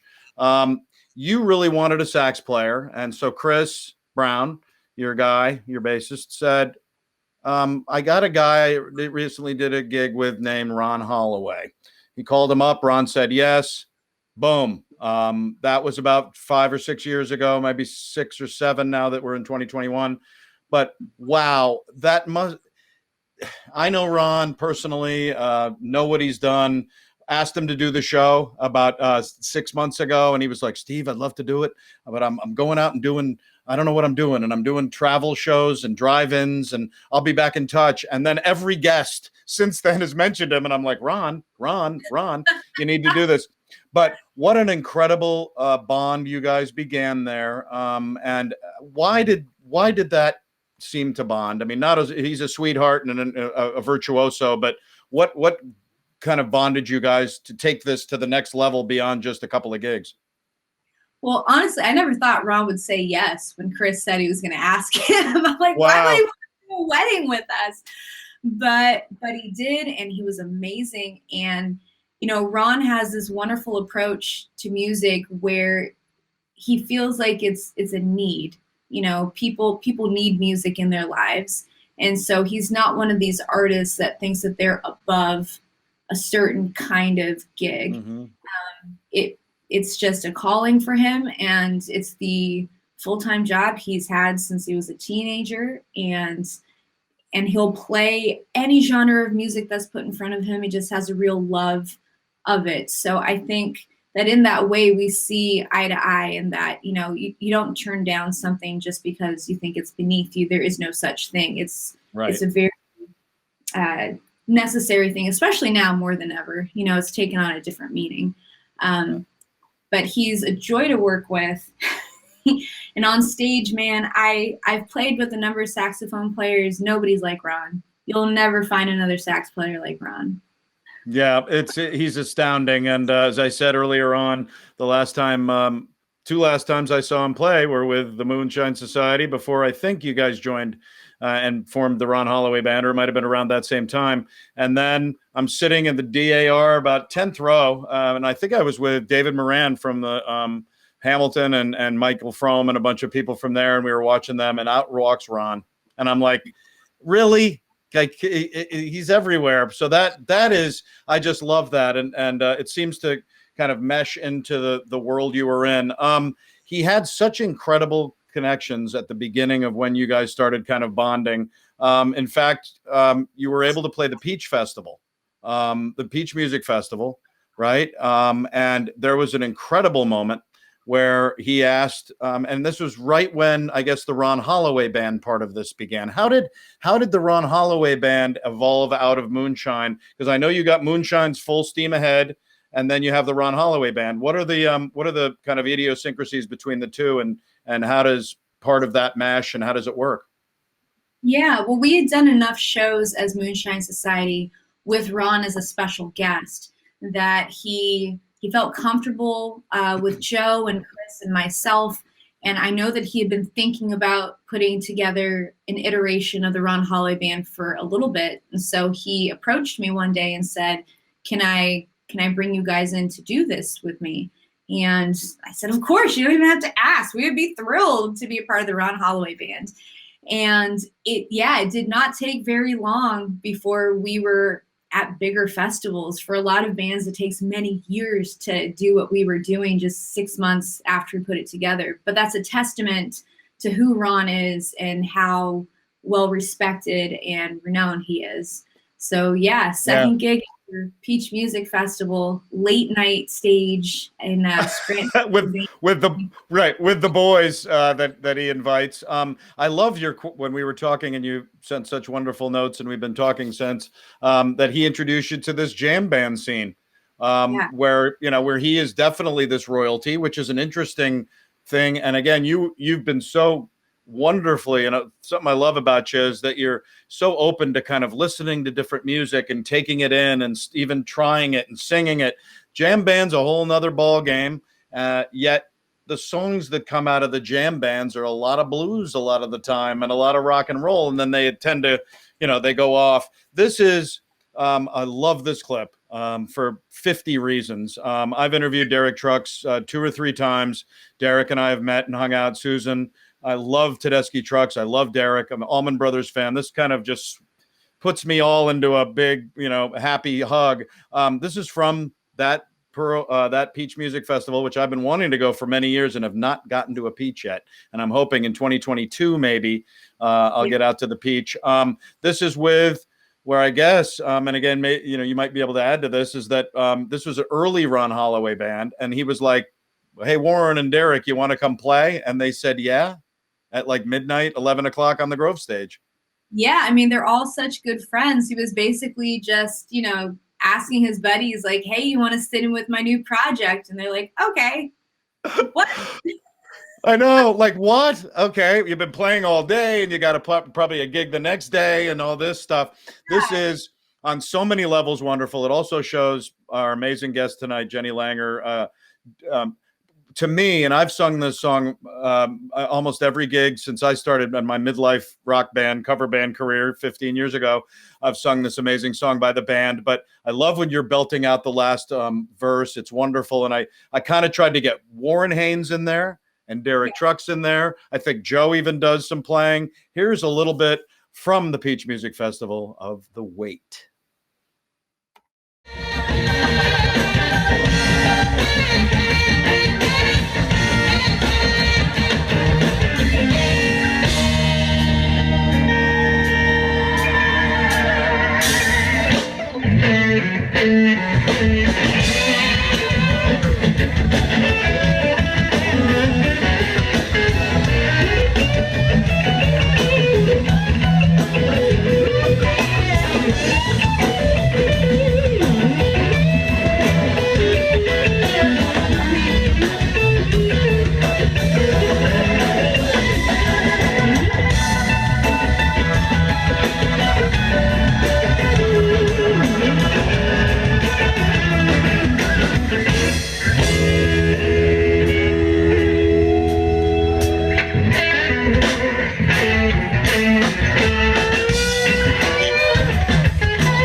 Yeah, I don't know. That could be the greatest clip that I've felt in the last 10 months on this show.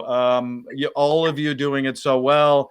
Warren coming up, Derek standing behind everybody with the slide, and then you just nailing the last verse of a song that, we've all heard 5 million times, but I don't know, Jenny, you kind of brought something else to it, which I just love that part of it. But that continued to have this amazing thing where there were other things you sat in with Susan Tedeschi, the Dumpster Funk, Jimmy Vivino. It's just seemed like things were continuing to just crank along for Moonshine Society at that point. But you had a little story about that night we just saw in at the Peach Music Festival. Oh my God. Well, you mentioned that Ron really introduced me to the jam band scene. And I remember that we were setting up for our set, and there had been rumors that Ron had, asked his buddies, would you like to sit in? But it was really a big question mark if anybody would walk over after their big set on the big stage. And so we're kind of doing a line check, and I start seeing amps being brought on stage that don't belong to us. And I remember in my head, I'm like, oh my God, it's happening. It's happening. And of course, as these phenomenal musicians who I've seen so many times and listened to them so many times, you're getting on stage with us. I'm like, do not fangirl right now. You cannot be fangirl. Yeah, that was one night.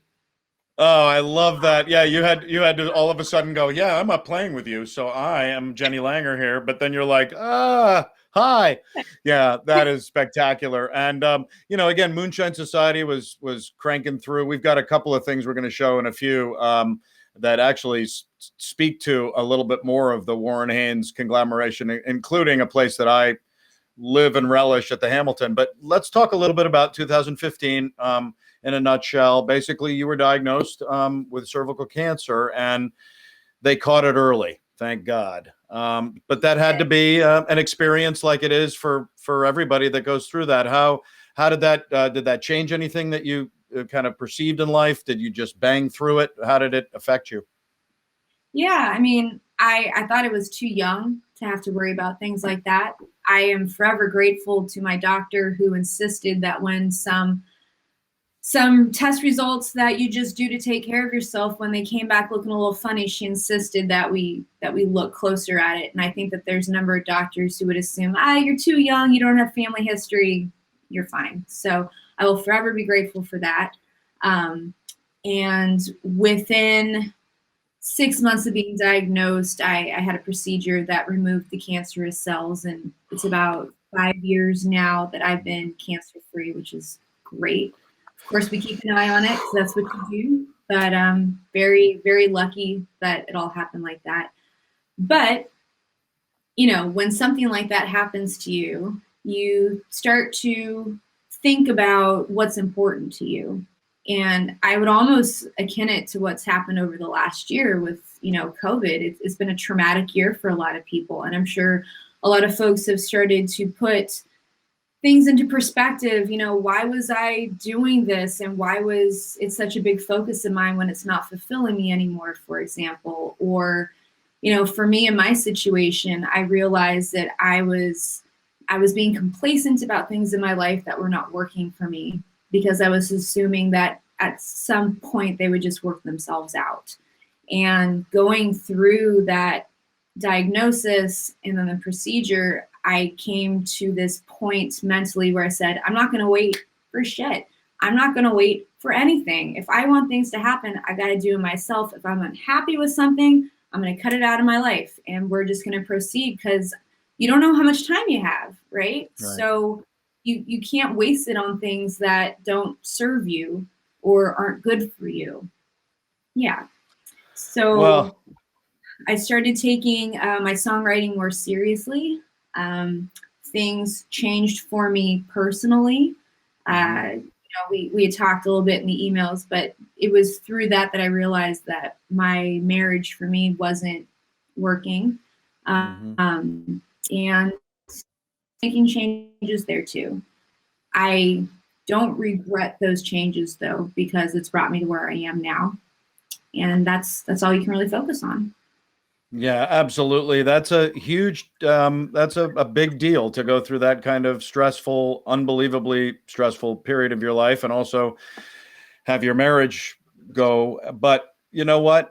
You seem like you're incredibly strong. So I'm not surprised that you were able to bounce back through that. What you also did in late 2016 is you joined my buddy, Jim Ebert, and Cancer Can Rock, which is one of the great organizations this area, or actually to me, the world has ever seen.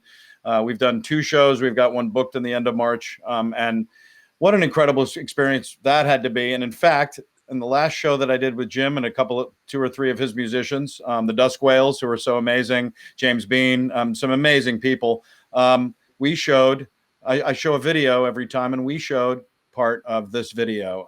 It is the song that you did, The One Who Got Away. It's a song that you could never really record with Moonshine Society because it was a little too close to home with Joe, who was obviously the guitarist for all those years, and things that had kind of disintegrated between the 2 of you. But wow, one of the most beautiful songs I've heard in a long time. We're going to go to this, and then you can talk a little bit about it. This is from Cancer Can Rock's video production that Jim Ebert does, and this is about The One That Got Away.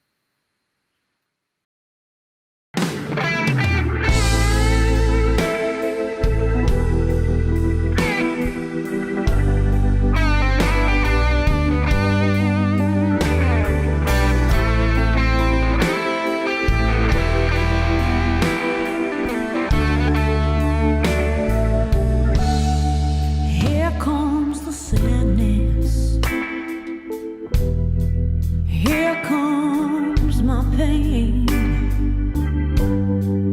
Here come my lonely tears rolling like rain. Here comes the madness. Everything I hear, everything I see, everything I read reminds me of you, dear.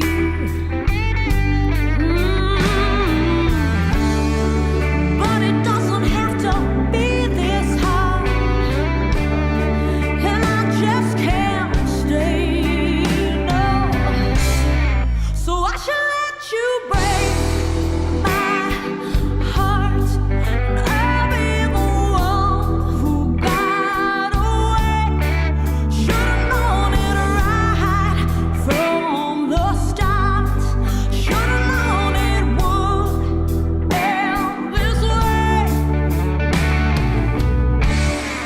Here come the cold nights, but I've made myself known.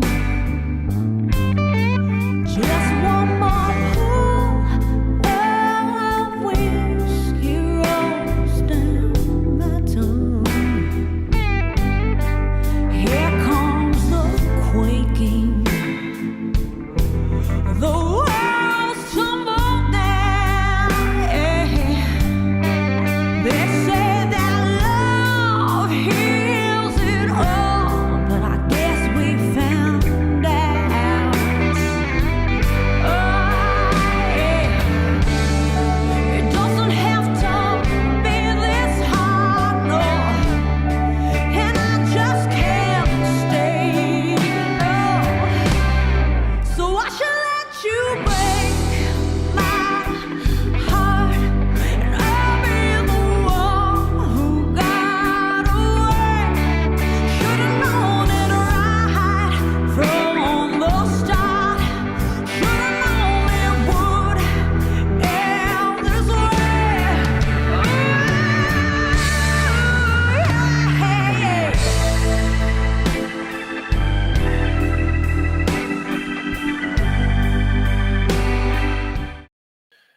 Wow.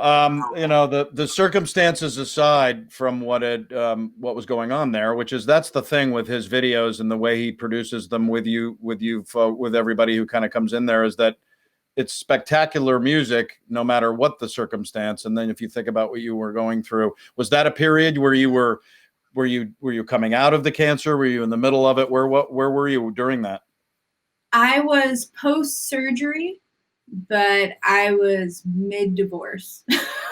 Oh, wow. So it was all very raw. And to be honest, recording that song was pretty therapeutic. Good. You know, I think when you listen to it, a lot of people seem to like that song because we've all gone through heartbreak. And so you can identify with things that you've personally gone through. And I remember we would do a vocal take, and then I would say, Jim, can I have a minute? And he'd say yes. And I just kind of like cry for 30 seconds, and then we do it again. And I think we maybe did 5 or 6 vocal takes. It wasn't a very long process, but the musicians that he brings in are so freaking phenomenal. They did such a wonderful job with my song, and because people were responding well to it once the video came out, I asked Cancer Can Rocks, can I include this as a bonus track on, the next Moonshine Society album since I wrote it? And they said yes. So thank you to Jim and team for giving me permission to do that. Oh, I love that. And I believe Eric Scott was playing bass in that. I've got a man crush on Eric. He lost his father to COVID and was supposed to do the show, and he actually got sick the day he was supposed to do the show.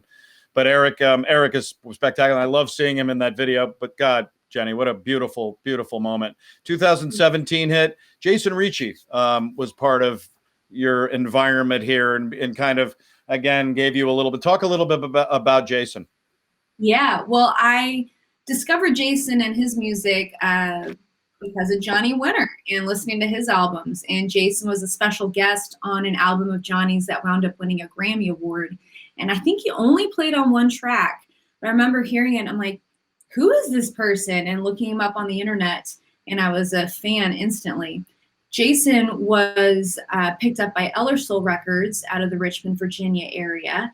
And Todd Ellsworth occasionally plays bass with Moonshine Society, and he's a part of the founding team of Ellersole Records. Mm-hmm. So I was at work, and Todd knew I was a fan of Jason's, and he was texting with me saying, hey, we got Jason in the studio.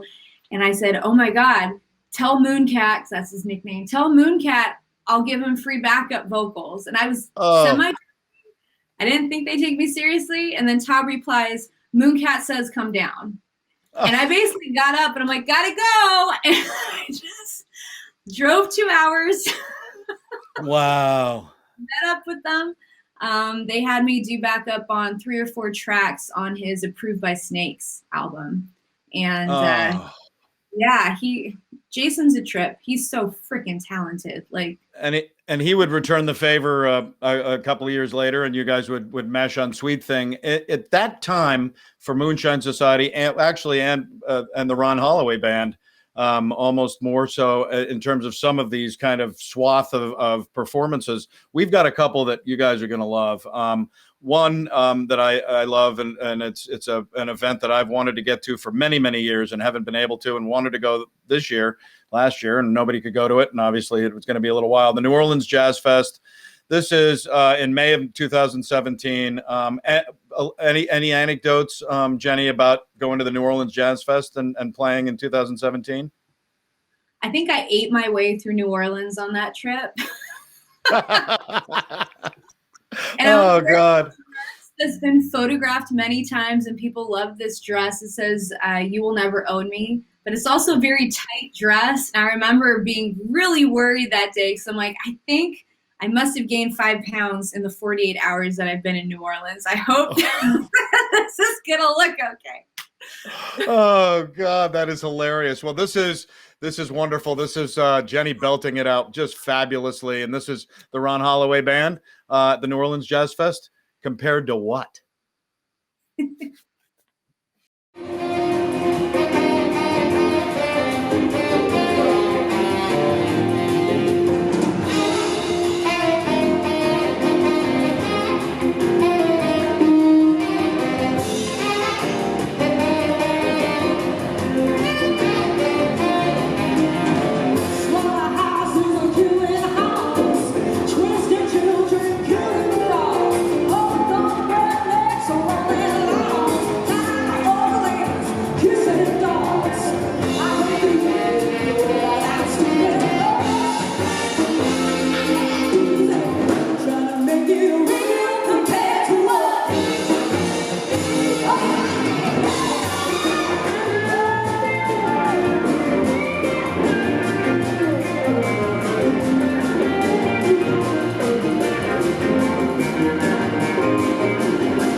Yeah, you can see the chemistry just continuing to mold. Ron sitting there blaring, you guys singing. I just can't beat it. About 2 weeks after that, there was one of those amazing gatherings in that incredible loft at the Hamilton, which I love so much. And boy, I love Dave Moran and Tom Meyer and Daniel Schwartz and all the people at the Hamilton. What another venue that's gotten kicked in the tail, and they're trying to come back a little bit, obviously, as we're getting through this. But Tom has been hit hard with, again, we have some clips of you guys at the Soundry, which is closed down, Clyde's in Columbia, just brutal. But the Loft was rocking back then. Tell a little bit about what this was about, because Warren stepping in with this version of a Hendrix song. Yeah, so I'm pretty sure that this was an after show. And the Ron Holloway band was booked to play in the Loft as part of the after show. Now, for anyone who's watching who's been in the Loft, you know it's not a big room, which is part of the magic of the Loft. Yeah, it's like a little speakeasy room. And so we had this 6 or 7 piece band, plus sound guy, plus Warren, plus as could be squeezed in that room. I remember they were turning people away. And sometimes I hate checking my phone at the end of those nights because I get messages from people who were trying to come in and see us who are like, please help me get in. And, I'm on the phone, I'm not checking my phone. I had no idea. But yeah, up there in the Loft, there's no stage and there's usually no barrier between you and the crowd. So people can stand, arm's distance from you, reach out and touch you. So it's a very intimate, warm, sweaty, late night rock situation, and it's freaking fantastic. And I miss the Loft so much. Yeah, it is. It's one of those things, and I know David and company are very close with Susan and Derek, and so when the Tedeschi Trucks plays over at the Warner, the Loft is the place, and there they are. And you guys, I'm sure you've been around that. This is a stunning clip, and again, as Jenny said, it is in that tight, wonderful space up in the Loft in the Hamilton. But it is the Ron Holloway band with Warren Haynes doing a little bit of Hendrix's Voodoo Child.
Woo! Yeah, I mean, I want to be at the Loft right now to see you guys and Warren Haynes. Can we just close our brains and say, okay, there we are again? I would be down. Let's do it. Let's do it. Yeah, we all got to get back out at some point when everybody's safe. But I love that. So you fast forward a couple of more weeks, and here is the Ron Holloway Band at the Western Maryland Blues Fest in Hagerstown. This seems like it was a really fun gig for you guys to do too. It's outside and it's Blues Fest and stuff like that. Yeah, it's interesting when blues festivals hire Ron's band, because if you've seen the Ron Holloway Band, we are loud, and it is a loud funk jam band, which really gets the audience riled up. And I feel like sometimes blues audiences, a lot of people come to dance, but there are almost just as many people who show up to sit and listen because they really tune in sonically with the music. And this band is like, get your ass out of your chair. What are you doing? You are not moving. You just need to leave. Like take no prisoners kind of in your face funk bands. So I don't know, it kind of tickles me when people do bring that band in for those events. I'm like, I hope they know what they're getting. Right. Yeah. Yeah. Are you ready for this? Yeah. Right. Boom. Well, this is a another band that again, I think everybody's pissed because they just announced the new inductee nominees for the Rock and Roll Hall of Fame, and of course, Little Feat wasn't there again, and it's just pissing people off more and more every year, including me, who I love the Hall of Fame. We just went actually last year. We took a RV trip across the United States, quarantined, and did the Rock and Roll Hall of Fame again because it's such a mecca. But again, Little Feat is Little Feat. I love this version. I love hearing you sing it. This is the Ron Holloway Band with Jenny Langer and company at the Maryland Blues Fest in Hagerstown, doing a little bit of Spanish Moon. Do we have any Little Feat fans here? Y'all are our kind of crowd. Well, this one's for you guys.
Yeah, that song doesn't get old, and again, it makes me think of Waiting for Columbus and Surf and everything like that. But I love that. You continued the relationship through Ron and through you with Warren Haynes. He did a Christmas jam every year. I know it was canceled in 2020, but that must have been an exciting thing to kind of jump into in Asheville. Oh yeah, Christmas jam is a wonderful full weekend that benefits Asheville. It is part fundraiser and part concert. But basically, there's a pre-jam, which happens at the Orange Peel. That's a full night of music. The big show happens at the arena in Asheville. And then during the daytime and late night hours, the local clubs are also putting on live music. So you can just bounce around town experiencing bands that were handpicked by Warren and his team. Oh my God. Yeah, that's not a bad situation. And Warren Haynes seems to have, has had from day one such an incredible feel and sense of other bands and his own bands and things like that. I love this clip, and I went through to a little bit later in it so I could see Jenny go to town in this song, because there's a part of it where you guys just go to town near the end. This is from the Warren Haynes Christmas Jam in Asheville, a little Que Sera, Sera. You get down, oh yeah, oh que sera. Oh, the future's not ours to see. Oh que sera. Oh yes, it's gonna be okay if you just believe. Oh yes, so right. And if you are thankful and also thankful, oh yes, every single day. If you are thankful and also thankful, yeah, you know it's gonna be okay. And if you feel the spirit, oh, in the dark. If you feel the spirit, ooh, yes, in the dark. If you feel the spirit, ooh, yes, in the dark. If you feel the spirit, ooh, yes, in the dark. Oh, yes, you hold me out here. Get your hands going right now.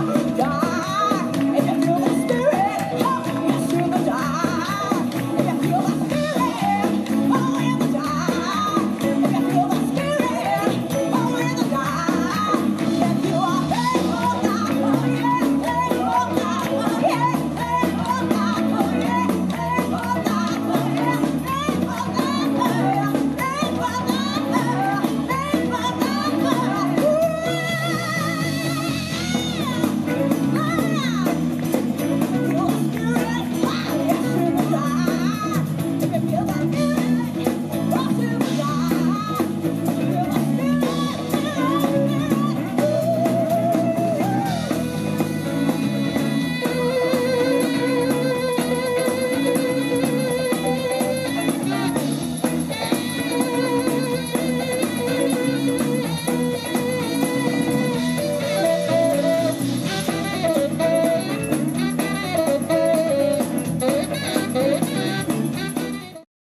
Yeah, nothing like kicking ass at Warren Haynes' Christmas Jam, Jenny. Jesus.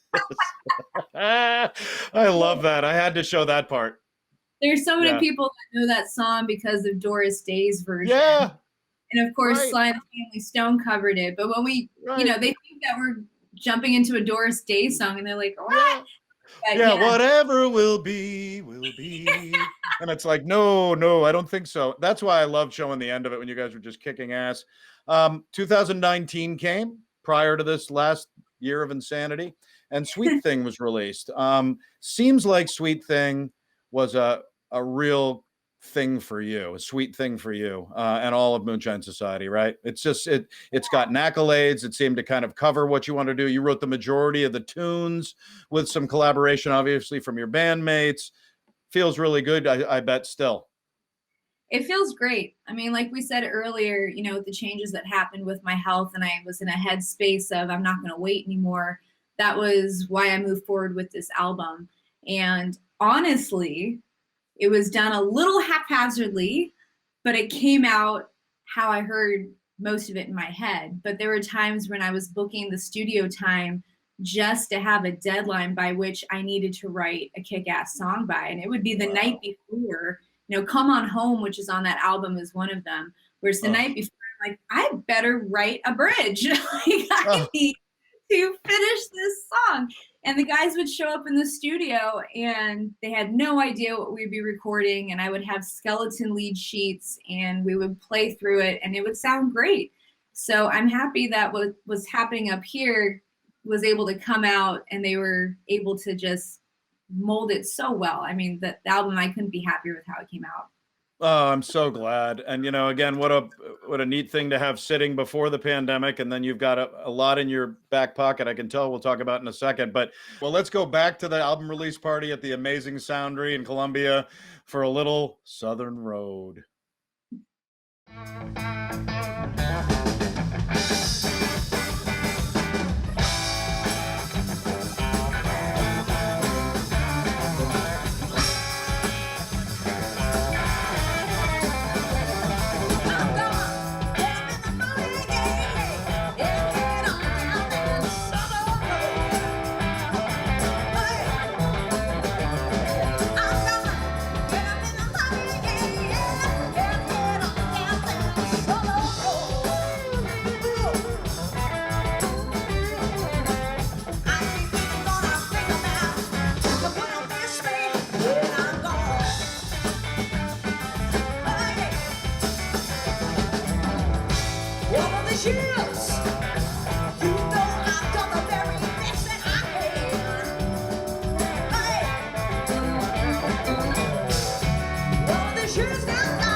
Yeah, a little Southern Road. That's Jenny Langer at her most best songwriting that is continuing to evolve. And I know 2021's coming out of that. 2020 though, again, we've all been had our asses kicked in one way or the other. But you guys really did a wonderful job of the International Songwriting Competition, the IBC. Talk a little bit about that and how that evolved and getting the best self-produced CD award too. Yeah, 2020 started really well for us. Yeah. There was great momentum happening before COVID. But yeah, we toured our way down to Memphis for the International Blues Challenge. We were not competing, but we were showcasing with Blind Raccoon, who had done PR for Sweet Thing. And NOLA Blue was a part of that, who was a label that they often work with. So we performed at the IBC, and our album was nominated to represent the River City Blues Society based out of the Richmond, Virginia area. We wound up being in the top 5 finalists, the only album that had a woman songwriter, front person, or producer on it, of which I was all 3. And then, so in and of itself, I was like, great, we already won. There's a woman here, happy to rep. And then we won. We freaking won Best CD. So that was amazing. And then just a few months later, obviously COVID hit, but there were still competitions that were happening for songwriters because you don't need to be there in person for that. Right. And so we wound up getting an award for Unsigned Only, as well as second place national songwriting competition. So that was a big deal. I saw some names that were up for awards there that we beat out. These are famous artists that I've listened to for a long time that we wound up beating out. I mean, I'm just very thankful that people like the stuff that I write. And hopefully now coming out of 2020, moving into 2021, we'll just try to keep that momentum going. Well, it sounds like Sweet Thing was another amazing impetus to kind of kick Moonshine Society through any pandemic. I really love that. And 2021, I mean, you've got some things going on. You've got, again, a new album on the horizon for around spring, maybe May or June. Yep, we're going to start recording in May. I would not expect to see that be released before the end of this year, if not January of next year. So I'm not going to give any promises out there, but yeah, we're going to start recording in May. Mainly originals. Like I said, a couple special guests, courtesy of this phenomenal producer. So stay tuned, stay tuned. And then on top of that, of course, the Honey Larks are getting better and stronger every day. We've got some gigs coming up. One with Eric Scott at Ram's Head. The first weekend in March, we're going to be in Richmond at the Camel. And both bands have summer and fall dates that are starting to get on the calendars. Fingers crossed that we're in a place as a society where we can get back to concerts in a healthy way. I'm very optimistic for the fall, and I think outdoor concerts for summer, I think we're going to see that happening. So that's what. Well, again, Jenny, congratulations to you for being able to, find some joy and kind of moving forward with your musical life through this thing.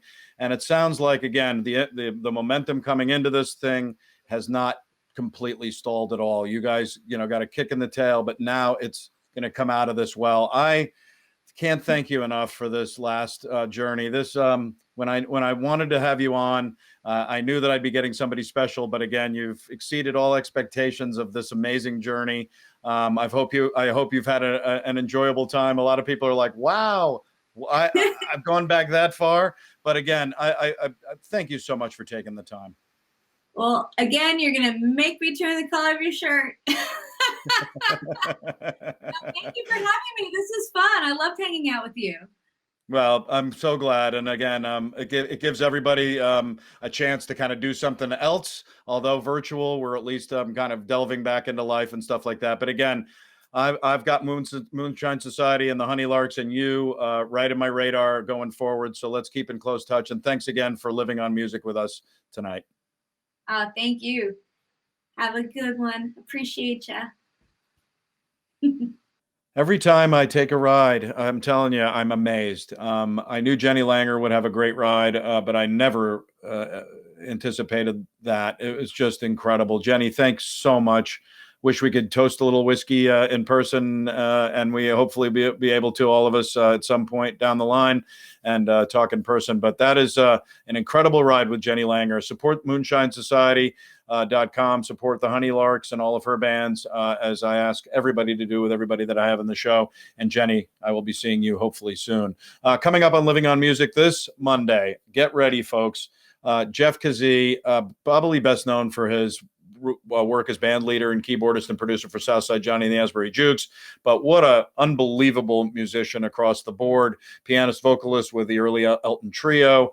He's played with, toured and recorded with rock icons like Bon Jovi, Dar Williams. He's done stuff with G.E. Smith. He's recorded and performed with Roger Waters, and I can't wait to talk a little bit about that. That had to be an interesting experience, but what an incredible guy, and I'm really excited to have him on. He's down in Queens right now, kind of sequestering as well, and it's hit him hard as well, but he's been able to do a lot of virtual stuff, so we've got Jeff Kazee on Monday. March 1st, we had Blues Tonight with Jenny Langer. We're going blues. In fact, you saw Michael Tash play Texas Flood at the Pearl Street Warehouse on a virtual gig earlier in 2020. Michael is 25 years. He's been a fixture on the East Coast blues circuit, performed in clubs, festivals, numerous appearances across the area, recently inducted in the Northern Virginia Blues Hall of Fame. And in the in the 80s, he helped form Bad Influence, which has been a blues fixture in this area for many years. So again, strap on your blues belt for that show on March 1st with Michael Tash. On March 8th, we're going to take a ride with one of the legendary American folk and blues singers of our time. He just celebrated his 80th birthday, and he's still going strong. That would be Tom Rush. Tom, James Taylor told Rolling Stone that not only is Tom one of his early heroes, but one of his main influences. Garth Brooks considers Tom Rush one of his main influences. Tom played early music and helped facilitate the careers of Joni Mitchell, Jackson Browne, and James Taylor, and also Nancy Griffith, Sean Colvin. Amazing. He is something else. So we want to you want to come out March 8th, 3 days after I turn 60. So I'll celebrate my birthday with Tom Rush. Not a bad thought, but that's March 8th with Tom Rush. March 15th, Danny Schwartz. We've heard his name through a lot of our gigs this last 8 or 9 months, including Chuck Sullivan and Ron Newmeyer, who are Bandhouse gigs, Newmeyer Flyer, Chiefs. Daniel is a big part of Bandhouse gigs and has been instrumental in the organization, the facilitation, the playing. He is an incredible guy, raised in the Washington, D.C. area, played in bands of nearly every genre, and also has a wonderful presence in playing music for kids, children's music. And I love to talk to him about that. But he has played all over the place with a number of amazing bands. And as well, he is the production manager at places like Jam and Java, Union Stage, the Miracle Theater. This is one amazing local music maven, and I am so excited on March 15th to have Daniel Schwartz on Living on Music. So that is the next month. Get ready, you guys, and live on music with us. This week on ZTV, real quick, tomorrow night, Alexandria's Animal Welfare League will bring to you animals to be adopted. They're going to hold them. They're going to show you animal adoption is way up. People have wanted company. They've wanted to give animals a chance when they couldn't do anything else during the pandemic. So again, Animal Welfare League of Alexandria tomorrow night with some adoption animals for you to take a gander at. Wednesday at 7, it's going to be the Legal Matters with Paul Dean. So he'll be covering some legal matter that will have relevance to a numerous population of our area. So tune in Wednesday night at 7. And Thursday night, the Virginia Amos Show welcomes Bill Rosello of Greenhouse Consulting. They're going to talk a little bit about kind of citizen engagement, city budget process, things like that. And Virginia always has wonderful guests on her show. Stay tuned to the Zebra on Facebook if you want to kind of get a lot of information about what we're doing on ZTV and also what they're doing across the Zebra Press spectrum. You can go on Zebra on Facebook. It's the Good News Zebra Facebook page. And Lucello Flaherty. We love you, Lucelle, doing so much stuff. Suzanne Fleischman, two of the principal parts of ZTV. So go to the Zebra Facebook page, hit like, and you'll get pinged for a lot of different stuff. Living on Music is a production of Zebra Press. Always thank in perpetuity David McClure, who got ZTV going. Thank you, David. My Living on Music associate producer and editor, the amazing Lainey Delaney. Love you, Lainey. Thanks for all your amazing hard work across the ZTV spectrum. And we always give a shout out and a high five to our queen, the Zebra Press publisher, Mary Wadlin. Love you, Mary. The February 2020, January, it's kind of a amalgam issue of Zebra Press is out now. So find it all over Alexandria in the red boxes, and also go to zebra.org and you can get it subscribed and send in an envelope and get a real newspaper sent to you at home. Once again, thanks so much for watching Living on Music. My guest next Monday, Jeff Kazee, one of the great local musicians, one of the great musicians you've heard in a long time, will be my guest. So please join us next Monday night at 7. Until then, you guys, we're continuing to deal with everything that's going on. Things are waning. We're getting a little bit of an opening here. You can see that light way ahead in the tunnel. So I'm feeling optimistic. But everybody stay safe, stay distanced, be smart, because that's what we got to do to get this thing the hell out of here. And remember, every single day you're out there, it's really important to try to be the good news in someone's life. Take care, everybody.